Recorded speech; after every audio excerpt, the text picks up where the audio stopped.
Bang, bang, bang.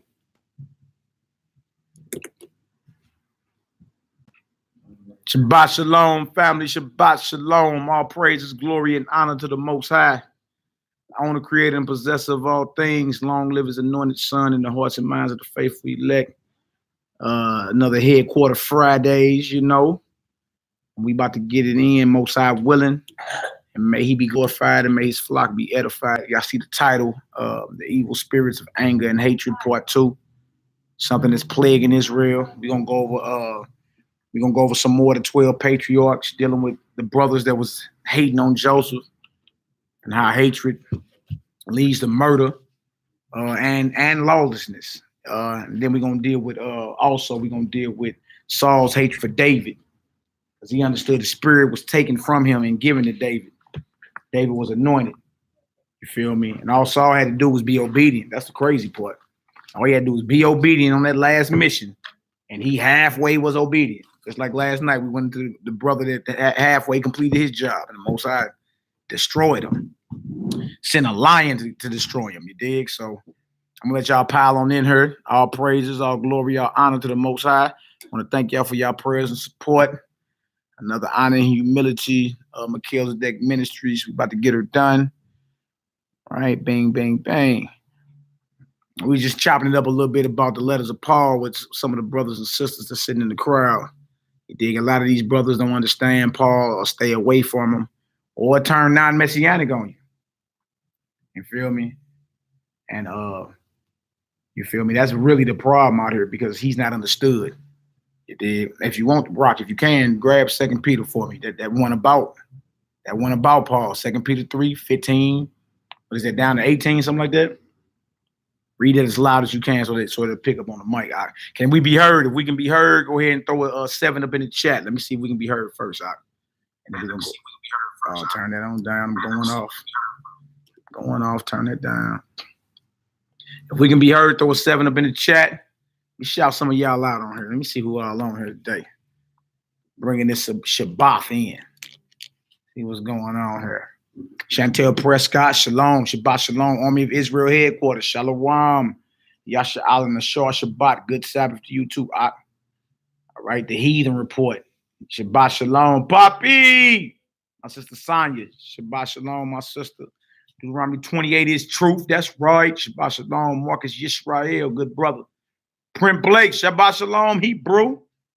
What that dirty South like, Amuna Batya, my sister, Shabbat Shalom. Irish Stevens, Andre Ingram, Quishians, Bakar the Israelite. Man, y'all up in here deep. Holistically a Torah. Shabbat Shalom. Wardy P! 12 Tribes athlete in the building. Shalom. Shabbat Shalom. All right. Shabbat Shalom. My Daweed Moray Yoshiyahu. My brother, Awakening Remnant Coalition. Shabbat Shalom. Aki, got to get you out of St. Louis, man. Let you come on through the new headquarters, man. Most I just bless. So all praises, all glory, all honor. Let y'all pile in. Let me share this link real quick. And let's get it started. All right, we running a little late today. We had to do some extra setting up. We got a few more mics in. Hopefully y'all can hear us clear. I think I need to move this mic like right here in front of me, I think. Y'all say I can be heard pretty clear, then we should be cool. Yeah. Let me see something real quick. Move this deal about right here. Bang. Y'all can hear Hebrew a little better. All right. So let me share this link real quick. We're going to get it started.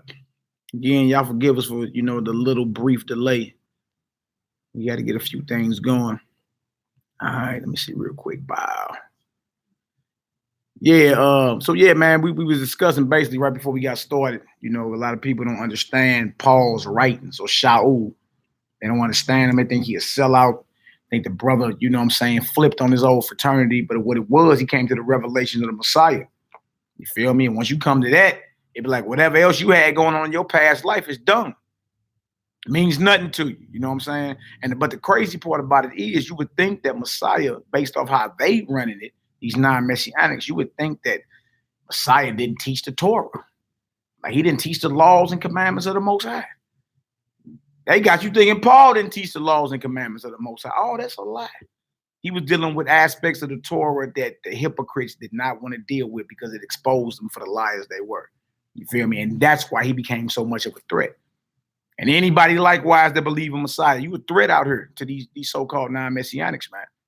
When you're speaking about the brother Zion Lex, you feel me? Who recently, he's progressing more and more toward Messiah. He at least now admitting off his lips that the Messiah existed. Now, I know personally because I've been watching for years. I know the school he come out of. I know the elder that he set up under, and his elder had complete hatred for the Messiah. You understand? Complete hatred. All that Flavian dynasty wrote the New Testament. He even admitted it's a lie. Zion Lex admitting it now. You see what I'm saying? So for him to say, no, I believe that he existed. Now, whether he all the way in like us around here, that's another story. You did. But at least now he's saying, no, he did exist. He was crucified on the eve of the Passover. You feel me? There was a revolutionary Judean that was crucified under Pontius Pilate that sparked the minds of the people and turned them back toward the commandments of the Most High. Oh, wait, I'm set up in my seat. Like, did he just say that? Wow. I mean, he proven that he lived from the Talmud, in which I already knew. You know what I'm saying? They got it. In other words, his enemies talk about him too. This is a book right here, Annals of Imperial Rome. They talking about the Messiah in here. This was written, this details the Roman Empire from 14 AD to 66 AD. Written by Cornelius Tacitus, a Roman senator who lived from 55 AD before the fall of Jerusalem. He died around 120. So he had access to the archives in Rome. Yeah, this book go in right here. I got a couple more too, man. And also, as a brother sent me this too, the letters of Pontius Pilate. This right here, you feel me? He talking about John the Baptist in here, the Messiah, all of it.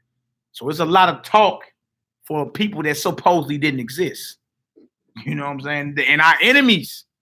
Pontius Pilate was not a friend of the Israelites. He was an enemy. The Romans were our enemies. You understand? So all that he didn't exist is a lie, man. Spawned right out of the depths of hell. You feel me? Spawned right out of the lips of Satan, should I say? Put it that way. You dig? And it's all to get you to drop your belief and your faith. You dig? Most I ain't did all that for nothing. Prophesied the Messiah was coming. And then all of a sudden, 2,000 years later, these Negroes talking about he didn't exist. Like, hold on. You know how much history you got to get rid of to even entertain that? You got to get rid of too much history. You see? So, you know, we was talking about that real quick, but if you can, pull that 2 Peter for me out. 2 Peter 3:15 through, I think it's 18. 2 Peter chapter 3. We'll start at 15. Yeah, start at 15 and read up, Hebrew. Let them hear you. Verse 15. Yeah. And account that the long suffering of our Lord is salvation, even as our beloved brother Paul also according to the wisdom given unto him hath written unto you. Now this is Peter, the right-hand man of Messiah, right? And trip off this, Peter was old, like he's way older than Paul. A lot of people don't realize that. The 12 that walked with the Messiah was way older than Paul. Paul was a young man when Stephen got stoned in Acts the 7th chapter. He was right there, right? So all these years later, you dig, he come into the understanding. He go on his hiatus for like 14 years and really learn Messiah, and then he come out blasting. You feel me? So this is major because this is an older Israelite that walked with the Messiah himself, and he admitting the Most High is dealing with Paul. Feel me? A younger man than him. He's dealing with Paul. He got wisdom. That's major. So Peter taught Paul, right? The Messiah. Well, I'm saying Christ taught Peter, and then Peter taught Paul. Well, you got, well, or whatever if you want to put it like. I wouldn't say taught him, you dig? Because if you read Galatians, Paul, once he got the revelation of who the Messiah was, he went to like Arabia somewhere for like 14 years, I think it was, a little spot or whatever. And he finally, when he finally went up to Jerusalem, he sat down with Peter and them and rapped. And you know what I'm saying? A lot of them couldn't believe, like, hold on, what you doing here? You feel me? You've been laying people down for believing in this truth. You did. So he had to prove what it was. But to say Peter taught him, I wouldn't go that far. They definitely chopped it up though. You feel me? But for Peter, an older brew, who was dealing with the set apart spirit, who met Messiah himself, laughed with him, ate with him, hugged with him, watched him crucified, for him to come off his mouth and say, Paul, a younger Hebrew than him, got wisdom. That's major. That's major. You feel me? All right, what else to say? Verse 16. As also in all his epistles, speaking in them of these things, in which are some things hard to be understood. So Peter letting it be known in all Paul's letters, some of the things he write are hard to be understood. You feel me? On which they are if you're unlearned, in which they would be. Paul's a man that's hard to understand if you just sound bite him and read one verse of his and say, see? Right? Instead of reading his complete thought, you got to read that man all the way through to say, oh, that's what he's saying. Like the way he present himself make people mad and frustrated. But he's a scholar. He wasn't like he was raised up in the schools of learning. Peter and them was fishermen. You feel me? They wasn't raised up in the schools and all that. But Paul was a scholar, so the way he present his understanding is different from Peter and them. They more like straight shooters, like bow. That's what it is. You feel me? Paul is a brother that was a scholar, was raised up under Gamaliel, one of the most revered teachers in ancient Israel to this day. Feel me? So the way he presents himself makes people frustrated. You know what I'm saying? But if you keep reading him, he folds his hand and say, this is what I'm saying. Shall we continue in sin that grace may abound? God forbid. So right there, he telling you don't break the laws just because you under grace. Right? And he'll say, what shall we say then? Because he know what he just wrote threw you off. He one of them type brothers. Like he'll write something and see your reaction off of it and like, look at him, he getting frustrated. All right, so what shall we say then? Am I saying to break the laws because you under grace? God forbid. Meaning, no, I ain't saying that. How shall we that are dead to sin live any longer therein? Then he double back in Galatians, the 2nd chapter, and say, if I build again the things that I destroyed, it makes me a transgressor. Then he named the works of the flesh, and all those are law breaking. Adultery, idolatry, fornication. You see, all that's law breaking. So for a man to not be pumping the laws, why is he teaching the laws? Yeah, he challenged you. He makes you think. You feel me? And a lot of people don't like that. You feel me? Especially in this day and time, boy, we don't have no patience at all. You just tell me straight up what it is. You know what I'm saying? You know, the brother was a scholar, man. He was a scholar. And the way he presented himself make a lot of people to this day either stay away from him. They'll be messianic and say, we don't even deal with the letters of Paul. I run into them sometimes. Now, we believe in Messiah. We just don't deal with Paul. You be like, all right, I hear you. You kind of half cocked, but at least you believe. You dig? I ain't mad at you for real. Or you just full-fledged non-messianic, don't believe, because notice, dude, you talked to earlier, the first person he brought up was Paul. You see? He didn't bring up Messiah like, well, he asked you, was you down with Christ or whatever, but he ain't go to none of Christ's teachings. He brought up Paul. You see? Because Paul is that stumbling block that people can't really deal with. Yeah. I was just thinking that, bro. Hey, this Christian Sanity, that's who they go. They run to, and they do him a major disservice because the so-called Christians, the Christianity, they run to Paul to say, don't keep the commandments. You should eat what you want, celebrate how you want. He ain't even saying none of that. And the non-messianic stay away from them. You understand? Because they basically saying that Paul is teaching Christianity. Somebody at the door? Paul is basically teaching Christianity. That's what they think. Break the laws and go away from the customs of our people and all that. You know what I'm saying? So that, I mean, so you got two sides of it. You got the non-messianics who don't rock with Messiah because of the teachings of Paul or the letters of Paul, and you got the so-called Sunday church pastors that use Paul to go against Torah. You see? Both sides are doing a major disservice. You dig? And all you gotta do is read that brother all the way through. It'll blow your mind, man. You be like, wow, man. Wow. I go ahead, though. Verse 16 again. As also in all his epistles, speaking in them of these things, in which are some things hard to be understood. which they that are unlearned and unstable rest. They that are unlearned and unstable, they twist. Rest mean twist. They twist his writings. All right, go ahead. As they do also the other scriptures. The who? The other scriptures. Now the scriptures is the Torah. See, so they are unlearned. They are unlearned in the Torah. You see, the letters of Paul are not the Torah. The letters of Paul are the commentary on the Torah, breaking down Messiah and all that. He's doing a commentary on the laws of the Most High. You understand? That's what he's doing, and showing the faith and the spiritual aspect of the laws and everything. So the only people that are twisting Paul's letters, whether they be these pastors or these non-messianics, are people that are unlearned in scripture. And look, there's a lot of people, man. Creflo Dollar used Paul to say, violate the commandments. They're done away with. Don't even know what Paul's saying. You understand? Non-messianics use Paul's letters to attack Messiah and to stay away from the New Testament. Both are making a grave mistake, major. So those that are unlearned and unstable. A double-minded man is what? Unstable in all his ways. Right? So those that are unlearned and unstable, they twist Paul's writing to their own destruction. Come on, let's get it. To their own destruction. Yeah. Verse 17. Ye therefore, beloved, seeing ye know these things before, beware. Be what? Beware. So Peter's warning you.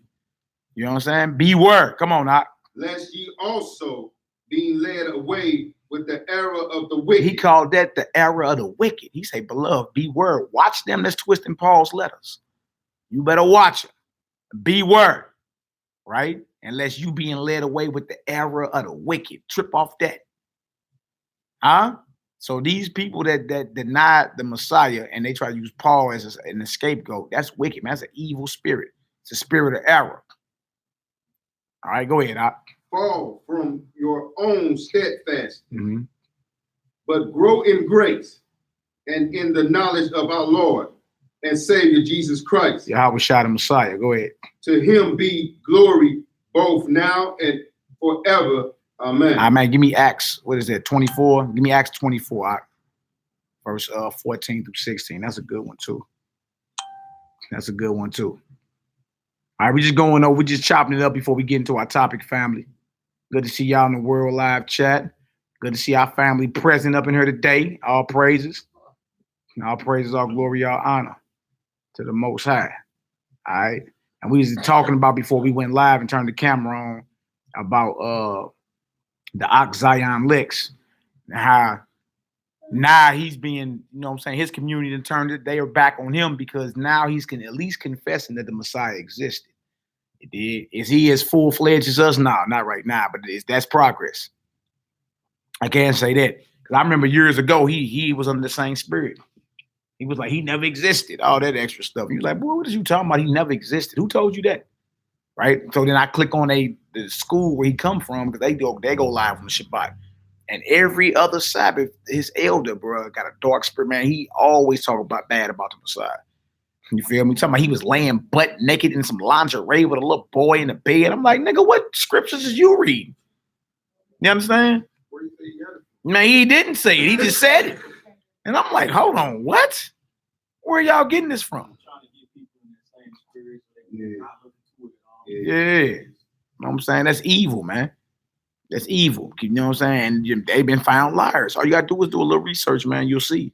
That whole Flavian dynasty, all that was a lie. All that. You know what I'm saying? Flavian dynasty wrote, that bro got the key.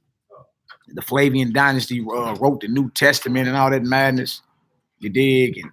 And concocted the story of a Roman Messiah, man. Oh, that's a lie, bro. Like it's beyond a lie. It's crazy. You know what I'm saying? And even Zion Lex had to admit it. He was like, that book came out in the late 70s and it gained steam around the early 80s. There ain't even no type of sources in there.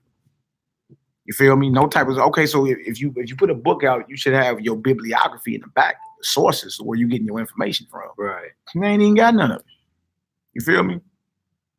So this right here is a seductive spirit, straight out of the mouth of Hashatan, believe it or not. Believe it or not. All right, give me the Acts 24 just real quick, and then we can get started with our lesson.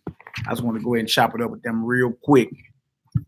You know what I'm saying? And then it's just time to do another lesson on Paul. Revise to refresh when we got plenty of them on the channel. It's just time to go back into it.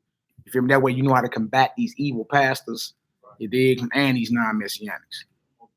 Yeah, because them pastors gonna run right to Paul. You be like, hold on, I thought y'all was followers of Christ. Why is y'all running right to Paul? Even though Paul was a solid brother. You dig? But why it seems as if y'all all are disciples of him. And they call him who? Pauline. That's how you know it's an evil spirit. How you call him Paul, Pauline? That's a woman's name. Yeah, the Pauline epistles. Like, what do you mean Pauline? Disrespect. Sanity, man. They like Paul until Paul starts saying some stuff they just don't like. Yeah. Once they start saying some stuff they don't like, then. Yeah, man. Matter of fact, where I got them poster boards from was this little Christian store over here in Alton, Illinois. This white woman been in business for, you know what I'm saying, granted, been in business for like 30-some years or whatever. And she was talking about how all hell done broke loose in her life the past 3 years. So I started quoting Paul on her. You feel me? Shalom, my sister. Shalom. I start quoting Paul on her. I was like, you know, all those that live godly in Messiah are gonna suffer persecution. You know what she told me? I don't like that verse. I say, dang. You understand? Then I said, yeah, we know endure hardness is a good soldier, the Messiah. I don't like that verse either. I'm like, well, hold on. Like, what's going on? She said it. Matter of fact, me and Sister Ursh was together. We went over there and got we went over there and got the poster boards, and the woman over there talking about she ain't like certain verses we were saying. Yeah. We were saying I don't like that verse. That's too much playing. Look at nephew. What up, bro? What's up, man? What? Young Miles. Shalom, nephew. Man, good to see you in the building, brother. Good to see you, bro. All right, so we're gonna read that script. Matter of fact, read that for me real quick. Acts 24. Acts 24. Yeah, 14 through 16. We just dialoguing about Paul before we got started in our started with our lesson today. The lesson is the evil spirits of anger and hatred. Part 2. We're gonna read out of this pseudepigrapha as well. We read Dan last time in part 1. We're gonna read about Simeon and Gad, their hatred for Joseph as well. And you'll see that these are evil spirits, man. These are evil spirits. Nephew, pat me one of them waters right there. Right there. Grab 2 of them up. Good looking, boy. Good to see you, boy. Grab me that pen too. Young Miles. You been good? Yeah. Oh, okay. Hey, hand me that pen right there, yo. All right, we in the book of Acts, chapter 24, verse 14. Yeah. But this I confess unto thee, that after the way which they which they call heresy, so worship I the God of my fathers. Yeah. Believe in all things which are written in the law and in the prophets. That's Paul right there on trial defending himself. He said, after the way which they call heresy. Right. This I testify unto you. He in trial defending himself. After the way in which they call heresy, so worship I the God of my fathers. What God is that? The God of who? Abraham, Isaac, and Jacob. Yeah. Yes, sir. Don't sound like he promote not to break the law, do it. Not at all. He said, believe in some things written. We sorted that over. It says, but this I confessed unto thee, that after the way which they call heresy, so worship I the Elohim of my fathers, believe in all things which are written in the law and in the prophets. Y'all realize we got a problem now. Houston, we got a problem. Right. Take that now. We talk that non-messianic. Let's go to Acts 24 right at the gate. I want to talk about this scripture right here. Believe he just said off his own mouth, he believes all things written in the law and in the prophets. He didn't say nothing about no religion, right? And this is off his own mouth while he's being judged in court. All right. And he said that what I believe they call heresy, my enemies call heresy. All right, come on now. Verse 15. Yeah. And have hope towards Elohim, which they themselves also allow that there shall be a resurrection of the dead. He says, so I got hope in Elohim. Not only do I believe everything written in the law and the prophets, I believe in the resurrection. Because you can go right into the prophets and read about resurrection. Daniel, the 12th chapter, verse 1 through 4, right? Those that sleep in the dust of the earth shall arise, right? Psalm 16, 8 through, I think it's 10, where David confessed, the Most High won't leave my soul in the grave, but I shall arise. I'm paraphrasing. but he was prophesying about Messiah. You see? So Paul is not making this up out of his own mind. That resurrection is not a New Testament concept, right? All the prophets prophesied about the resurrection of the dead. Right? What else to say?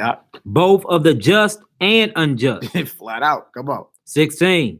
And herein do I exercise myself to have always a conscience void of offense toward Yod-Heh-Wah-Heh. That's right. Toward men.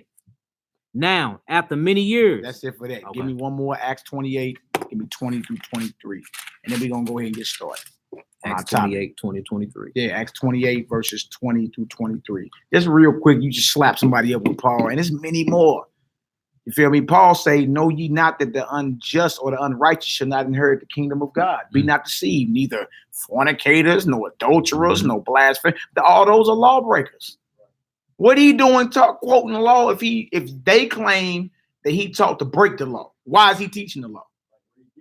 Exactly. It's, you know where they get it from? A misunderstanding of Paul when he's simply talking about the different in priesthood. Yeah. There's a difference in priesthood now. You're not slaying animals for your sins anymore, right? Messiah has been sacrificed. Well, when did the Most High allow a man to be sacrificed for your sins? Who was Isaiah talking about in chapter 53? Right. Who was wounded for our transgressions? Who made his grave with the rich and the wicked? Huh? Who was that? Why did the Most High tell Abraham to sacrifice Isaac? Since when the Most High command you to do something that's an abomination? That's like the Most High saying, hey, get up and be a sodomite. He'll never test you with that. What are you talking about? Right. Or why in Judges, the 11th chapter, Jephthah, the brother that was a straight war general, you feel me? He made a vow to the Most High. If you allow me to be successful in this war, allow me to be successful in this war, whatever come out of my house first, I'm going to offer up as a burnt offering. His daughter came out the door when he first got there. And the daughter say, well, look, if that's what it is, you better perform the vow you made to the Most High. Oh, that's in the Old Testament. But okay, so you accept that, but you got a problem with the Messiah being put up as the offering or the sacrifice. See, it's hypocrisy. They only dealing with portions of the Torah. They're not dealing with the whole thing. That's what Paul say, I believe everything written. They don't. Yeah, because if they did, they would believe in Messiah. That's right. It's heating up around here, huh? All right, come on, let's get it. All right, we're in the book of Acts, chapter 28. I'm going to start at verse 20. It says, for this cause, therefore, have I called for you to see you and to speak with you, because that for the hope of Israel, I am bound with this chain. So this brother's on house arrest. Some of us know what house arrest feel like. Yeah. You know what I'm saying? Now, this is a brother that's on house arrest for being righteous. Y'all realize that, right? He did. So he was on house arrest, actually. After he defended himself in trial and got shipwrecked and almost and a viper jumped on his arm and all type of stuff he was going through. By the time we get to Acts 28, he's on house arrest, awaiting another trial. But notice he said, for the hope of Israel, I'm locked up. So now we see not only do he believe in Messiah, not only do he believe in Torah, but he love his people. That don't sound like no sellout. He loved the Most High. He believed in the Torah, and he loved his people. Yeah. And was willing to go through hell to bring this truth to him. He even said in Romans, I wish I was cut off so y'all can get it. Yeah. Let me go. Look, let me die. If I die so y'all can get it, I'm fine with that. That don't sound like no brother that's selling out, that sell out to the Romans or none of that. That's a brother that really believe this thing, man. You feel me? Because none of these Negroes will get locked up for the cause of Israel. None of them. All right, come on, now let's get Verse 21. And they said unto him, we neither receive letters out of Judea concerning thee, neither any of the brethren that came showed or spake any harm of thee. But we desire to hear of thee what thou thinkest. For as concerning this sect, we know that everywhere it is spoken against. What sect is that? Who knows? Sect? S-E-C-T, sect. What sect are they talking about? Same said we rap, right? Who know in the crowd? I know T.T. Ertz know. You don't know? Grab 24 and 6. Acts 24 and 6. Let's just read it according to the Bible. We gonna some of y'all know, but we're gonna go ahead and let the Bible speak for itself. What sect? What you gonna say? Yeah, sect of the Nazarenes. Nazarites. Because that was considered a sect because we followed the Messiah who was from Nazareth, born in Bethlehem but was raised in Nazareth. So we were called Nazarenes, actually. Like we were first called Christian by outsiders that was naysayers. But if you want to be specific, like the sect that we roll with, it was the Nazarenes. You know what I'm saying? We follow Messiah. What you mean? You know what I'm saying? Well, we're gonna let the scripture show it. Acts 24. Acts 24, verse 5. For we have found this man a pestilent fellow. They called him a what kind of fellow? A pestilent fellow. A pestilent fellow, meaning this man is evil. Huh? A troublemaker. This is what his own people saying about him. This is what the Pharisees are saying about Paul now that he believes in the Messiah. This man is pestilent. Used to be one of your top head busters. Now he's pestilent because he believes in the Messiah. See that? Come on now. It says, and a mover of sedition. Oh my God. Mover of what? Sedition. They done put the sedition charge on this brother. He's pestilent and seditious. Come on now. Among all the Jews throughout the world. And a ringleader. Who? A ringleader. A ringleader. Of the sect of the Nazarene. Y'all see that? Yeah. They ain't talking good about this brother. Not at all. You feel me? And nor will they talk good about y'all or us. If they are not in the spirit of uniting under the Messiah, you're going to be talking bad about it. Nice. So let's finish that off and get to our topic, bro. Verse 22. But we desire to hear of thee what thou thinkest, for as concerning this sect, we know that everywhere it is spoken against. Everywhere it is spoken against, the sect of the Nazarenes. We was raising so much, we spreading the gospel and shedding this light so much, everybody was speaking against us. Right? That's the ancient order you a part of, order of Melchizedek, sect of the Nazarene. That's the order you a part of. You feel me? And when you represent that right, you're going to be talked against. Everybody got a problem. All right, come on out. Verse 23. And when they had appointed him a day, shalom, there came many to him unto his lodging, to whom he expounded and testified the kingdom of Elohim. Hey, Sister Twanita, what's going on, my sister? Shalom. She bro, can you sit over here with the she bros? Got the sister and let them know. You all good? You all good? How you doing, brother? Y'all good? Shalom. You good? You good right there? Yeah. You good right there? You good? How you doing, my sister? Ain't seen you, my Shabbat Shalom. Hallelujah. Y'all good? All right, go ahead, bro. You said what? It says, verse 23 again. And when they had appointed him a day, there came many to him and to his lodgings, to whom he expounded and testified the kingdom of Elohim, persuading them concerning Yahushua, both out of the law of Moshe. So he's in the Old Testament proving this. Out of the law of Moses, come on out. And out of the prophets. And the prophets. Y'all see this? So he's proving Messiah with the Old Testament. Now we got a problem here. Because the charge they leveling is false. Gotta be. You feel me? He just said, I believe everything written in the law and the prophets. Now he on house arrest. And he's proving Messiah out of the law of Moses and the prophets. For how long? What did it say? For morning till evening. From morning to evening. Thoroughly convinced. So bring that out. Bring that out. Bring that out when next time you deal with the brother, whatever. You understand? All right, so then just a few scriptures you can deal. You can shut down the Sunday church pastors with that, claiming he wasn't representing the law. You can shut down those that don't believe in Messiah, the non-messianic Hebrews. Like, well, what he was using Torah to prove Messiah. You can shut that down real quick. You see? So all praise and glory. Now, all right, y'all, look, our topic today is the evil spirits of anger and hatred, part 2. We're going to get into this pseudepigrapha first, and then we're going to get into the hatred that Saul had for David. You feel me? Because he understood David was anointed, and the Most High took the spirit from Saul because he was partially disobedient. Or partially obedient, should I say. He didn't execute how he's supposed to execute. The Most High was like, obedience is better than sacrifice. You should obey me. All right? Now I rejected you from being king now. You dig? Then Samuel, the next chapter, anoints the youngest son of Jesse, who was born in Bethlehem. Spirit of the Most High came on him. Chapter 17, take Goliath's head clean off. You dig? Chapter 18, they like David Saul done killed his thousands, but David 10,000. Saul gets jealous. And he starts hunting David, starts trying to throw spears and javelins at him. You understand? You had an evil spirit. So whenever you got that hateful and that angry spirit, you understand? That's actually a spirit from the right hand of the devil, Satan. As we read out the Pseudepigrapha, the Testament of Dan, the first class we did. All right, now we about to read Simeon. You feel me? Because the brothers hated Joseph. They hated their brother Joseph. Get into that patriarch. Yeah. So we about to go to Simeon. I already got it folded.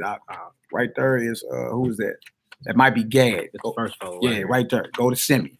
All right, so y'all that don't know, we in the Pseudepigrapha. You can hold it up for the camera. Right? We're in the Old Testament Pseudepigrapha, Volume 1, Testament of the 12 Patriarchs. If you don't got it, just Google it on your phone. The Testament of the 12 Patriarchs, the Testament of Simeon. That's where we going first. Right? And I got everything like checked. I see. All right, we're gonna read that. And y'all willing, we can get in depth into this hatred for Saul had for David. If not, there'll be a part 3. You know what I'm saying? So all praises, all glory, all honor to the Most High. All right. Prayer hour coming up at 10. It'll be the first hour in Jerusalem in about 25 minutes. So we've been praying according to Jerusalem time lately. You understand? Because everything is centered around Zion in the Bible. So if you was in Jerusalem, if it's 10 o'clock here in St. Louis, it'd be 6 a.m. over there. You just be getting up, starting your work day. Of course, you get your prayer off. So now we all praying on the same level, same accord, should I say, at the same time. Right? The 9th hour in Jerusalem is not the 9th hour here. It's 6 in the morning here when it's 2 p.m. over there. All right. So we're gonna stop mid lesson and while we read and get a prayer off at 10 p.m. All right. So let's get it done. We in the Testament of the Patriarch. Yeah. Page 785, the Testament of Simeon and the second son of Jacob and Leah. Chapter 1. Mm-hmm. A copy of the words of Simeon, which he spoke to his sons before he died in the 120th year of his life. This man lived 120 years. Man, come on. At the time when his brother Joseph died, while Simeon was sick, his sons came to him, and becoming stronger, he sat up, kissed them, and said, "Listen, my children, to Simeon, your father, and I shall tell you the things which I have in my heart." So he's on his deathbed. You feel me? Gather around, my sons. I need to rap to you. You need this wisdom. You understand? Because I'm about to go the way of my fathers. Y'all need this. I need to let y'all know what all went down in my life.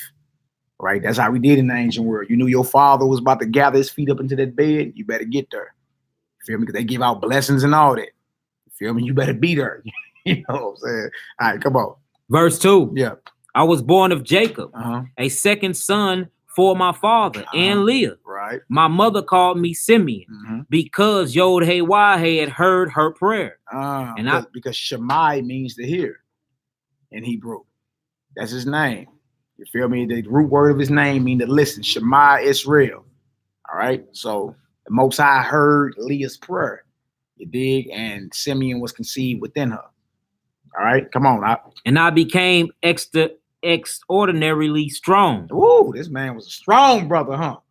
Hebrew. It don't sound like none of those weak guys you see over in Israel today that call themselves Jewish. When you read this type of stuff right here, you be like, man, they got to be talking about us. It makes sense. Gotta be. It only makes sense. You understand? All right, come on, Hebrew. I did not hold back from any exploit, nor did I fear anything. My heart was firm. My courage was high, and my feelings were dispassionate. His brother was fearless. Brother Simeon was fearless. Right? Come on. Verse 6. For by the Most High, manly courage is given to man in soul and body. That's right. And in the time of my mouth, I was jealous of Joseph. In the time of my who? In the time of my youth, I was jealous of Joseph. See that? And this is his blood brother. So you got to watch them spirits of jealousy and anger, man. Yeah. Feel me? If left unchecked, it'll lead you to murder your loved one. Oh, that's why Messiah say, if you hate your brother without a cause, you're already guilty of murder. You're a straight murderer. You got to check that, man, that them envious spirits, those hateful spirits, those anger spirits.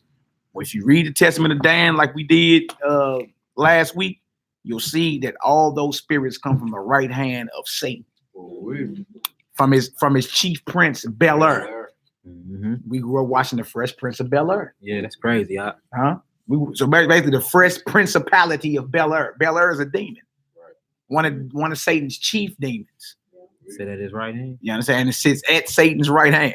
So when you angry at people without a cause and you envious and jealous and all that, understand you being influenced by the devil's top hitman himself. Wow. Gotta check that. Because if left unchecked, you're gonna murder somebody. You're gonna murder somebody. And look, no murderer have eternal life dwelling in them. Straight up. That's why I say if you hate your brother, you a murderer. Right? Just like Cain and Abel. Right? All right, come on now. Because my father loved him more than all the rest of us. Because he was beloved more than everybody. You did. It's just what it is, man. You know what I'm saying? We can't act like you ain't got a chosen. You get up every day, you choose what outfit to put on. Can your blue hoodie get mad because you got your red hoodie on today? No. You make choices every day. So the fact that you make choices every day, what you don't choose, you understand, I ain't got no right to get angry. You feel me? Not in the eyes of the Most High. They can get angry, like the nation's mad because he chose us. You feel me? The youngest out of all nations, we chose. You feel me? As custodians and vanguards of his word. You understand? You can't act like Jacob didn't have a favorite wife. Can't act like he didn't have a favorite son. Yeah. It's the truth. It's just what it is. You know what I'm saying? So, but understand that the hatred that it can fuel at the same time. If they are not spiritually grounded, you understand what it is. Straight up. You feel me? Like, look, this is of the Most High. All right, go ahead, Doc. I determined inwardly to destroy him. Wow. Because the prince of error blinded my mind. You see, so hatred blinds your mind, man. You can't even make no righteous judgment behind it. And notice what he called the prince. The prince. So it's even a demon over error, period. Yeah, the prince of error. Or a demon of error. A demon of error. Wow, man. Blinded. So in other words, you can't even see. You be so hate-filled. Leg be. You can't even speak straight. You understand? You can't even speak straight because you got so much hatred up in you. Blind you. Can't even make a righteous judgment. All right, come on now. Blinded my mind so that I did not consider him as a brother, nor did I spare Yahweh, my father. You feel that? He's like, man, later for my father's feelings, and this nigga ain't my brother. And he is. Wow, man. Come on now. But his God and the God of our father sent a messenger and delivered him from my hands. See? Because if it's of the Most High, you ain't got nothing coming. Yeah. You can be plotting all you want. You can hate all you want. You can be jealous all you want. But if it's of the Most High, you don't got nothing coming.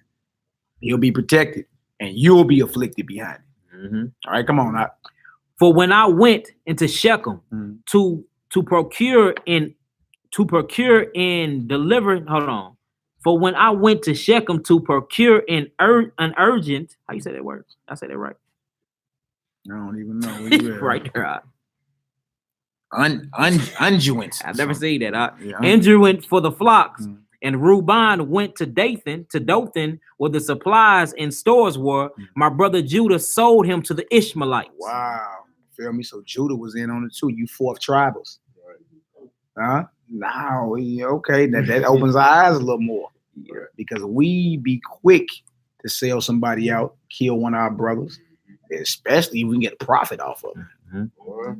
You get a profit off of him, but Nick will kill you over stepping on his shoe. Oh, you owing him $5. You Judites. So you see, so Simeon and Judah got together and conspired. Let's get him on up out of here, man. Well, matter of fact, we can make some money off of him too. You dig? Hatred, jealousy, envy, anger.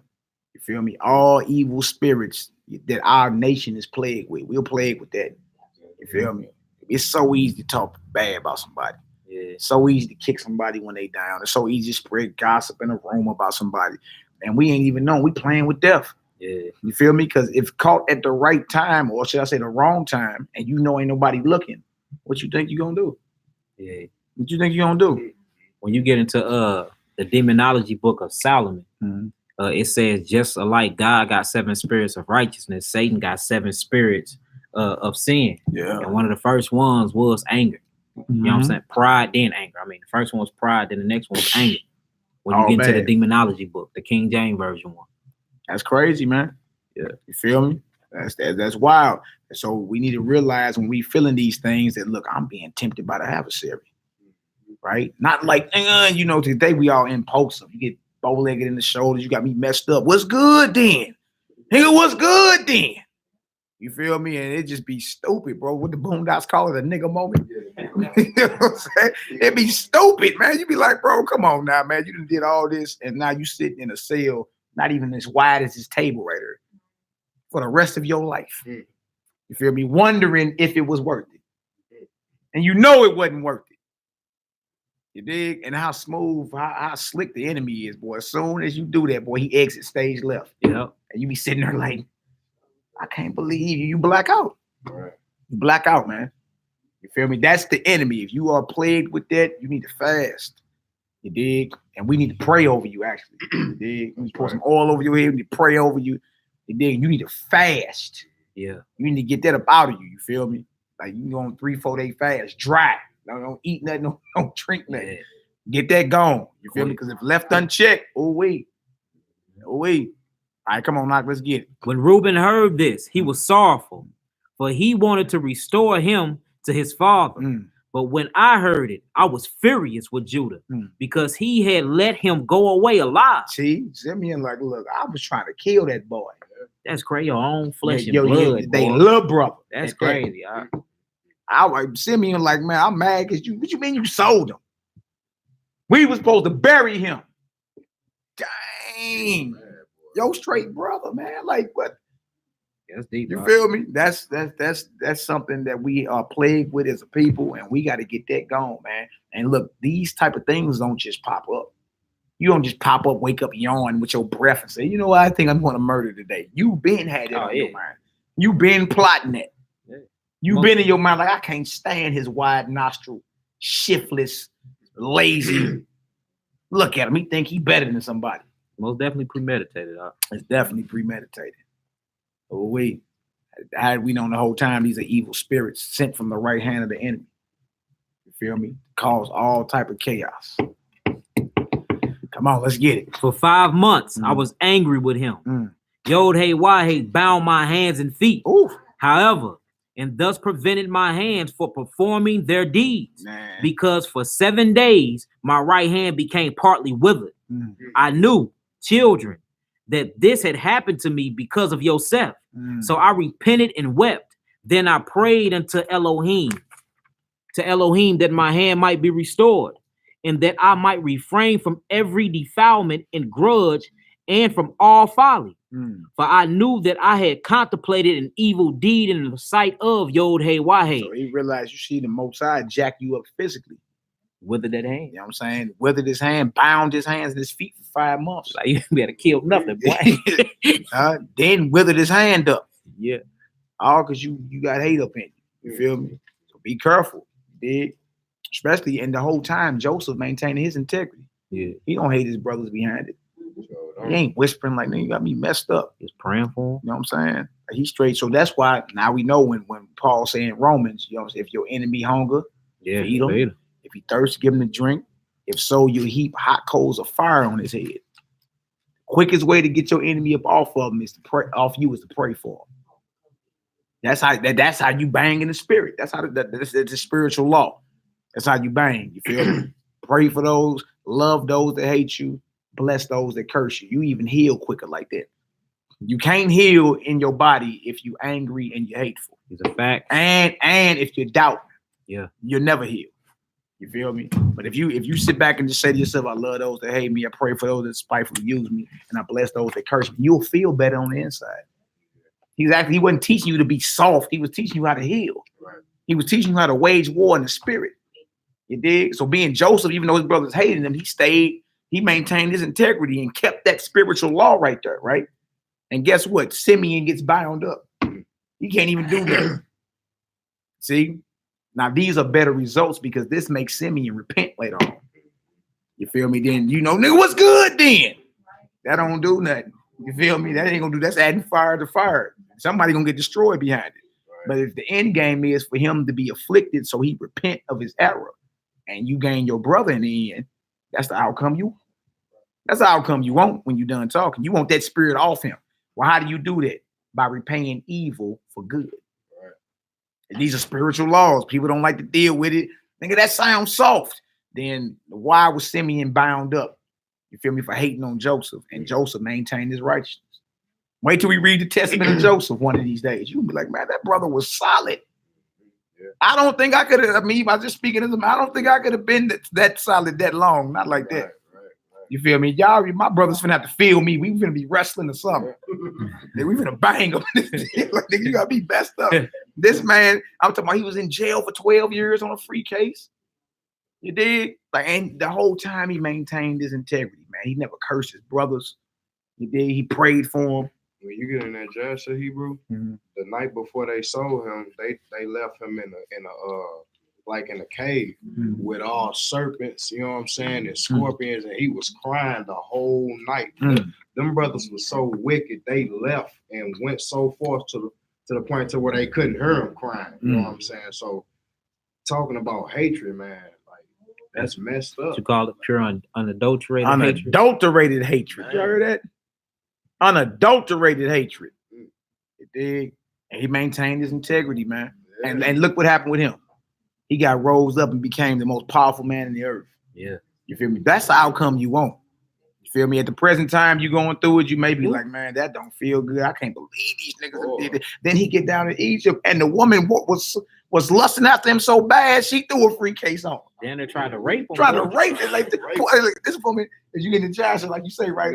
She pulled a sword from up under her dress and put it to his neck, like, you finna give me some of that. He like, woman, what? I'm out of her. I want none of that. Boy, left his loincloth in her hand. I'm out of her. She was a Cardi B. That's right. Yep, You know she was what I'm a Cardi B. She was a Cardi B. That's right. You dig? And this brother the whole time, man, I'm talking about maintain his integrity, worship this God, and pray for those that was at him. And in the end, he was elevated and raised up. You dig? To where his brothers had to bow to him when they came down to Egypt. They bowed. The table in the midst of my enemy, boy. And they like, man, please forgive me. He like, man, y'all good, man. I got y'all set up already. He tested them real quick. Like, I got y'all set up, man. Bang. Y'all setting up over there.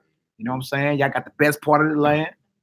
It's all good. And then after Jacob died, they really was shook. Like, he about to get some payback. He like, no, man. You know what I'm saying? I done got my vindication. You know what I'm saying? Everything I went through was worth it. So that's the outcome you want when people hating on you and all that. You feel me? If you want the Most High to fight for you, you got to love those that hate you. That's right. You know what I'm saying? You got to pray for those that despitefully use you. It sound weak, but it's just the spiritual law for spiritual war. That's all it is. And you can heal. You dig? Next time you feeling wounded in your body, you know how to start saying that. I love those that hate me. I bless those that curse me. And I pray for those that despitefully use me. Trip off, you're going to start feeling shocks all through your body. All of your spinal cord and everything. Whoa. Now you healing and everything. You see? That's what Messiah was teaching. These are Melchizedek mysteries. Yeah. A lot of people ain't ready for it, you know what I'm saying? That sound like that New Testament church stuff. No, it's spiritual law for spiritual war. Right? And if you want a positive outcome like that and to be elevated in the end, you dig, to heap hot coals of fire on your enemies' heads, that's how you got to play it. That's how you got to play it, man. All right, come on, Ak, where we at? For I knew that I had contemplated an evil deed in the sight of Yod-Heh-Wah-Heh and of Jacob, my father, on the account of Joseph, my brother, because of my envying him. And chapter 3. And now, my children, pay heed to me. Beware of the spirit of deceit and of envy. For envy dominates the whole of a man, the whole of a man's mind, and does not permit him to eat or drink or to do anything good. Man, y'all heard that? Boy, if you envious and jealous of somebody, it dominates your conscience, man. You know what they remind me of? When they try to murk Shaul, and they was like, man, we ain't gonna eat or drink till we murder him. That Acts, we ain't gonna eat or drink till he dead. Acts 21, I think it is. Yeah. These 40 men took an oath. Hey, that's what vowed. Like, look, man, we ain't eating or drinking till we body this cat. That's a witness right here, though. You feel me? His old brotherhood used to be part of the Pharisee fraternity. But now he's rolling with Messiah. These men, he became so much of a threat. They like, look, we ain't gonna eat or drink till we put him in the ground.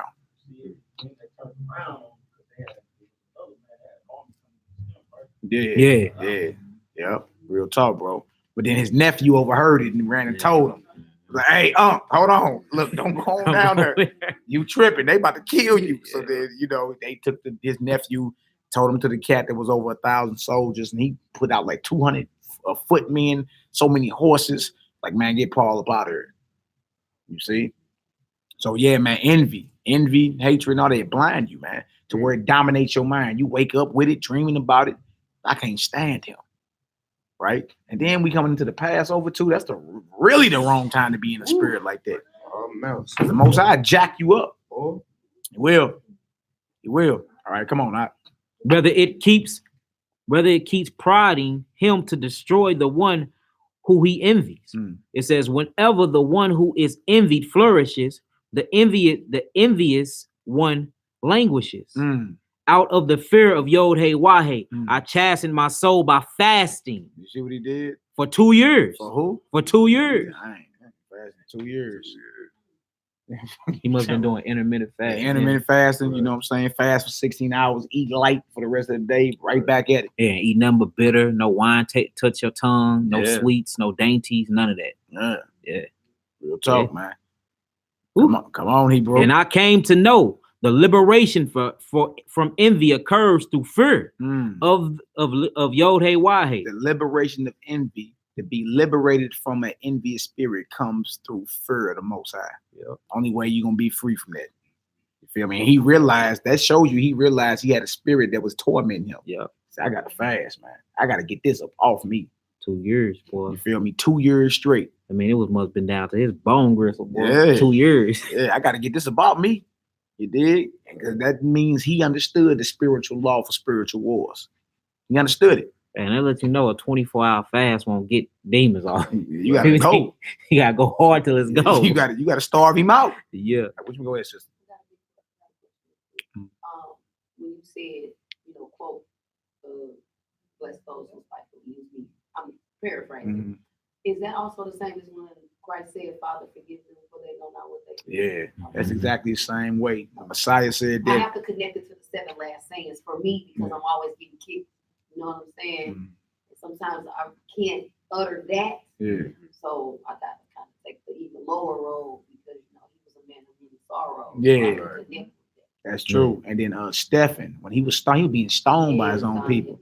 And he asked the Most High, Father, please don't lay it to their charge. Don't lay it to their charge. Man, that's a man of integrity right there, boy, because you already know you go through a little pain, you be ready to snap. Yeah. He getting bricked. Yeah. You know how them bricks is, boy, with them sharp jagged edges, boy. Want to kill. Like, man, yeah, that's what I'm saying. Like, this is serious. Yeah. Come on, Hebrew, let's get it. If anyone flees to the Lord for refuge, the evil spirit will quickly depart from him, and his mind will be eased. From then on, he have compassion on the ones who he envied, and have sympathy and have sympathetic feelings with those who love him. Thus his envy ceases. You go down to 4. Yeah, read 4. All right, chapter 4. All the way down to right there. All right, got you. Chapter 4. Now my father was inquiring about me because he saw that I was sullen. And I said to him, I am inwardly in pain, for I was more sorrowful than all of them, because it was I who was responsible for what had been done unto Joseph. And so Jacob looking at his son Simeon, like, boy, what's wrong with you? I can see you plagued. Something going on within your body. What's going on? Come on, Op. And when we went down into Mizraim, and he placed me in feathers as a spy, I knew that I was suffering justly, and I did not lament. But Joseph was a good man, one who had with him the spirit of Yod-Heh-Wah-Heh. And being filled of compassion and mercy, he did not bear ill will toward me. Y'all see that? Even though Simeon was mad because Judah didn't kill him, right? When Simeon got delivered into Joseph's hands, you understand, he showed him mercy. How many of us could do that? How many of us could do that? And don't forget, y'all, these are brothers. These ain't partners. These ain't cousins. These are blood brothers from the same father. You see what I'm saying? And look, if left unchecked, man, you'll murder your brother. No murderer have eternal life dwelling within him. That's why the scripture tell us to love the brothers, which include the sisters. Right. Love your people, man. Love your God and love his people, period. If you hate your people, you don't have eternal life dwelling within you. All right, go ahead. But love me Mhm. as well as my brothers. Mm. Guard yourselves, therefore, my children, from all jealousy and envy. Live in the integrity of your heart, That's right. so that Yod-Heh-Wah-Heh might give you grace and glory and blessings upon your heads, just as you have observed in Joseph. And in all his days, he did not reproach us for this deed. About that, man. Now you know today you gonna do a little, backbite, man. Y'all is evil. Y'all got me messed up. You understand? We all guilty of that. You know what I'm saying? Eventually you gonna lash out. Not Joseph. Joseph never lashed out. He took what he had coming and was raised up. Go ahead, Rob. Go ahead, Rob. No, I was just saying that we have patience for other nations, but we don't have patience for our own. Yeah, ain't that crazy? Yeah, that's real, bro. You dig? Like you so forgiving with everybody else too. That's how you know it's a disease. It's a spirit that's on us. It's a mental disorder. It's a spirit. Right? This right here is what we read. Because man, you so forgiving about everybody else. Dylan Storm Roof came in there and killed 9 of your own up in that church in South Carolina. Before he got took to Burger King by the cops, Negroes was forgiving him. And he ain't even asked for it. And in his manifesto, he said, I don't want y'all forgiveness. I did that because I hate y'all. What did you mean? So we'll forgive them, but not ourselves. You feel me? And claim that you love the Most High. How you love the Most High but hate his people? That don't even make sense. How you love the creator of heaven and earth but hate his chosen people? And you one of them. That don't make no sense. All right, come on. But he loved us as his own life and extolled us more than he did his own son. And he showed us with wealth, flocks, and produce. Wow. And you, my children, each of you love his brothers with a good heart. And the spirit of envy will depart from you. So y'all hear that? Love your brothers, which means the sisters with a good heart, man. That spirit of envy will leave. All right, if you're feeling envious, you getting tight-lipped because somebody come around, look at him. You dig? And then you and the next brother here, because it all come through whispering. Y'all know that. Yeah. You don't just wake up and start having an evil suspicion about somebody. Somebody done whisper something in your ear. Yeah. She thinks she better. Look at her. She thinks she look good. Like, dang, she do look good. What's the problem? Come on. How about you compliment her? What do you mean? She thinks she look good. She do. Like, what's the problem? That's funny, man. You know what I'm saying? That it all come through whispering. And then if you entertain it, that's the evil suspicion. Right. You dig? And then here comes somebody else, you whisper somebody else here. And then they'll be like, you know what, that's probably right, because she looked at me like this when I said something. And you probably said it real low when she didn't hear you. And just looked at you like, dang, what you say or whatever. So now you got an evil suspicion overthrew your judgment. Now both of y'all believing that this sister thinks she better and look better. It's madness, man. Got a whole case built off of falsehood against your sister and brother. And if left unchecked, here come the murder. Yeah. See, it's different now, man. You live in a situation where you think you have what's called freedom of religion. So everybody, you know what I'm saying, you're free supposedly to talk about whatever your beliefs are. But man, in the ancient world, man, you had been ready to die for that. You feel me? You say something, let something come off your lips and the wrong person in authority hear that, boy, you ready to die for it? Mm-hmm. So the ancient world, you had to stand on it, man. You feel me? If it came off your mouth, you had to been ready to live and die for it, be held accountable for it. Today, you say loose stuff and never honor it. See, it's different here. You did. But back then, you had to be ready to rock. All right. So be sincere, man. Love your people for real, and that spirit of envy will flee. It'll get up out of it. All right. Those are the results we want. You don't want a whole bunch of people envious of each other, and then you look up and it's all pistols on the table. And I remember the movie Belly. Yeah. You know what I'm saying? Oh boy, the DMX was at the table with the two young brothers. You know what I'm saying? He like, I know you ain't gonna talk to you like that. Right. No, man, ain't none of that in me. Guns is out now. It did. Even DMX had to say, hey, man, y'all chill out, man, if y'all do something stupid. No, man, sometimes you gotta shut up. Right. Sometimes you gotta shut them up. You know what I'm saying? Guns come a bow. Like, man, what is y'all doing? All because of words. All because of envy. All because you're trying to show like you better than somebody. Whatever, man. Let that go. Let it go, man. All right, come on, now let's get it.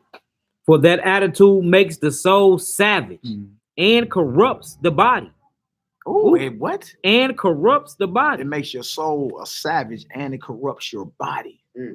Right? Envy, hatred, anger, jealousy, all that. Straight up, man. Get that together. Come on out. It foments wrath and conflict in the reason. Excites to the shedding of blood. Excites to who? The shedding of blood. It clouds your reasoning. I mean, you can't make a righteous judgment. It leads to shedding of blood, man. Right? Now, you want to be in a cell half the size of this table, huh? As a man, you dig? Using the bathroom in front of another man for the rest of your life, man. Huh? Gotta hang your little strings up and your little towels and try to get you a little privacy. That's if you got those. That's if you got that. That you using totes. Courtesy flushing. Every drop you gotta flush the toilet. You want that? You know what I'm saying? As soon as you drop, flush the toilet. Oh man, God forbid the toilet flood. Oh, yeah. Jesus Christ. and hopefully y'all agree on this inside the cell. Some don't. Some get up and face the door. Some like, look, I'm chilling in my bed. I'm not finna get up because you using the bathroom. Hey man, that is not no place for no Israelite. Yeah, no place for real talk, man. All right, come on, let's get it. Drives the mind to distraction. Arouses tumult. I said that right. Yep. Arouses tumult in the soul and trembling in the body. Yeah. Even in sleep, some passion for evil fills his fantasy. You see that? So your dreams, that envy and hatred is so powerful, man. You'll be dreaming about it. It ain't worth it, man. It's gonna destroy your mind, your reasoning. It's gonna physically plague your body. And Simeon knew, I better get this off, man, before I die. Let me let y'all know what didn't happen in my life. Right?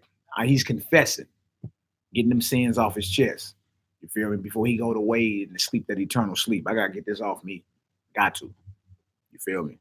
Come on, now let's get it. And consumes him by evil spirit. It stir up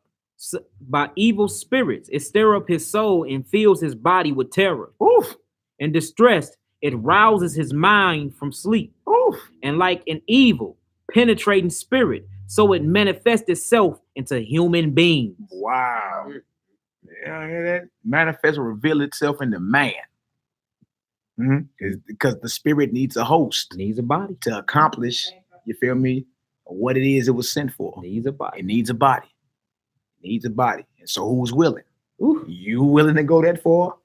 You willing to destroy somebody else? Not only somebody else, yourself and everybody around you? It ain't even that serious, man. A lot of stuff you arguing over, man, you look back at, like I done been with brothers, they've been mad at each other for years. I'm like, what is y'all mad about? I can't even tell you. You dig? You get them by themselves and you rap to them, like, what you don't like that brother for? He don't even got no reason. Can't even tell you. I'm like, bro, so you got this much hatred for this brother, you don't even got a reason? That's dangerous. That's dangerous. I'm glad you didn't die feeling like that. That take too much energy to be mad at people for years. I got other things to do with my energy. You know what I'm saying? You mad at somebody for 5 years. For what, brother? Angry, half a decade. You feel me? I mean, waking up every morning with it on your mind too. You dig? Dreaming about it. You dig? You know, Rock, we witnessed some stories, ain't we, brother? Over the years. Yes, you be like, what is you brothers doing? When that phone ring about 3 a.m, bro, you like, man, what is going on now, man? So shootout. You be like, what? What you mean a shootout? I thought y'all brothers believed. What is going on here? Man, because the seed of envy, hatred, jealousy, all it was, that had already been planted. You feel me? And brothers, they stay away from each other for a minute. You look up, they didn't got back together. Come on, brothers, go out. Brothers go out. Good old liquid libation porn. You know a drunk mind tell you what it is. You know what I'm saying? Boy, to swing some of that E&J. you know, I really don't like you, man. Dang it, bro. Man, over the years, bro, we done witnessed so much. You be like, man, look, man, y'all got to get this together. Thank the Most High, nobody was destroyed behind it. Yeah. You know what I'm saying? Nobody was destroyed behind it. But man, if you plague with that, you got to get your fast on, and you got to really work on loving whoever that is you hate, man. You feel me? We want positive outcomes to this, man. Right? We want death behind it. And then how this gonna look to the outsiders? Both of y'all believers? Then both of y'all believe in the God. Matter of fact, I got y'all on video saying Yahoo, Shalom. Oh, tribe. Yeah, that's a major stumbling block to the non-believers. Why would they believe in your God if two brothers killed each other? Why would they ever believe? Now you in prison trying to wake somebody up and you got life. Right. How much you witnessing? Hey, bro, what you in here for? Murder? Who you murder? My brother. Another Israelite? What? And you trying to start a Bible class in jail? You're talking about some gathering of 12 tribes of Israel? No. This about over for thou. Right. It's about over for thou, brother. It ain't gonna work. Go ahead, Rock.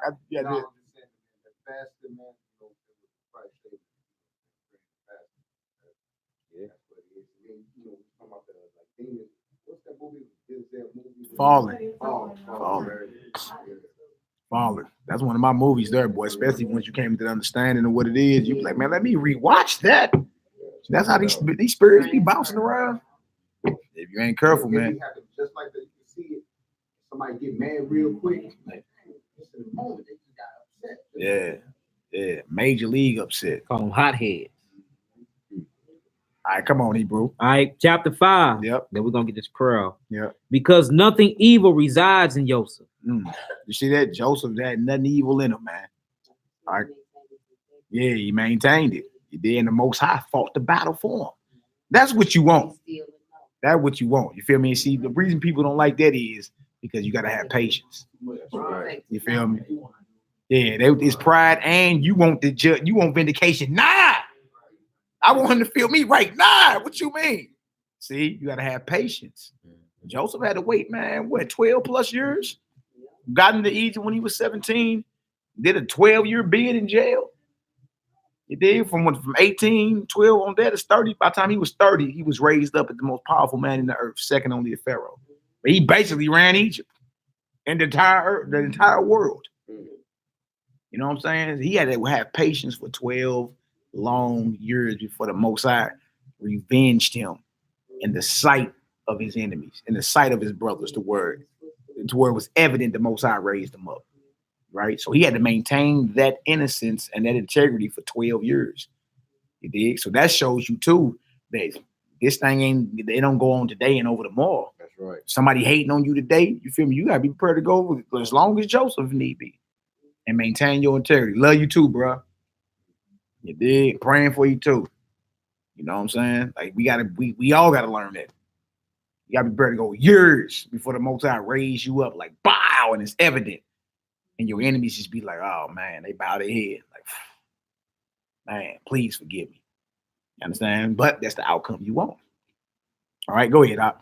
He was attractive in appearance Ooh. and handsome to behold. Oh, so he was a pretty boy too. Oh, he was a pretty boy. Boy, that means the sisters, was in love with Joseph. Right. So not only was the Most High dealing with him, not only was he Jacob's favorite son, he was a pretty boy. Oh man, you know how we used to draw the pretty boys in school, boy. Right. Light skin, all that good hair. They got talked about the most. You know what I'm saying? So Eddie was a pretty boy. Oh man. Come on, Doc. For the face evidence any troubling of the spirit. And now, my children, make your hearts virtuous in Yod Hey Wah Hey sight. Yeah. Make your path straight before men. That's right. And ye shall continually find grace with Yod Hey Wah Hey and with man. Guard yourselves from sexual promiscuity. That's another thing. You feel me? Joseph was so solid that he wouldn't even lay with Potiphar's wife, even though she threatened to kill him if he didn't. He did. He like, man, look, I'd rather be in jail than commit adultery. Not us today. Today, brother would have told you, boy, you ain't hit that. Man, you tripping. We grew up in the Too Short era. Y'all know who Too Short the rapper is.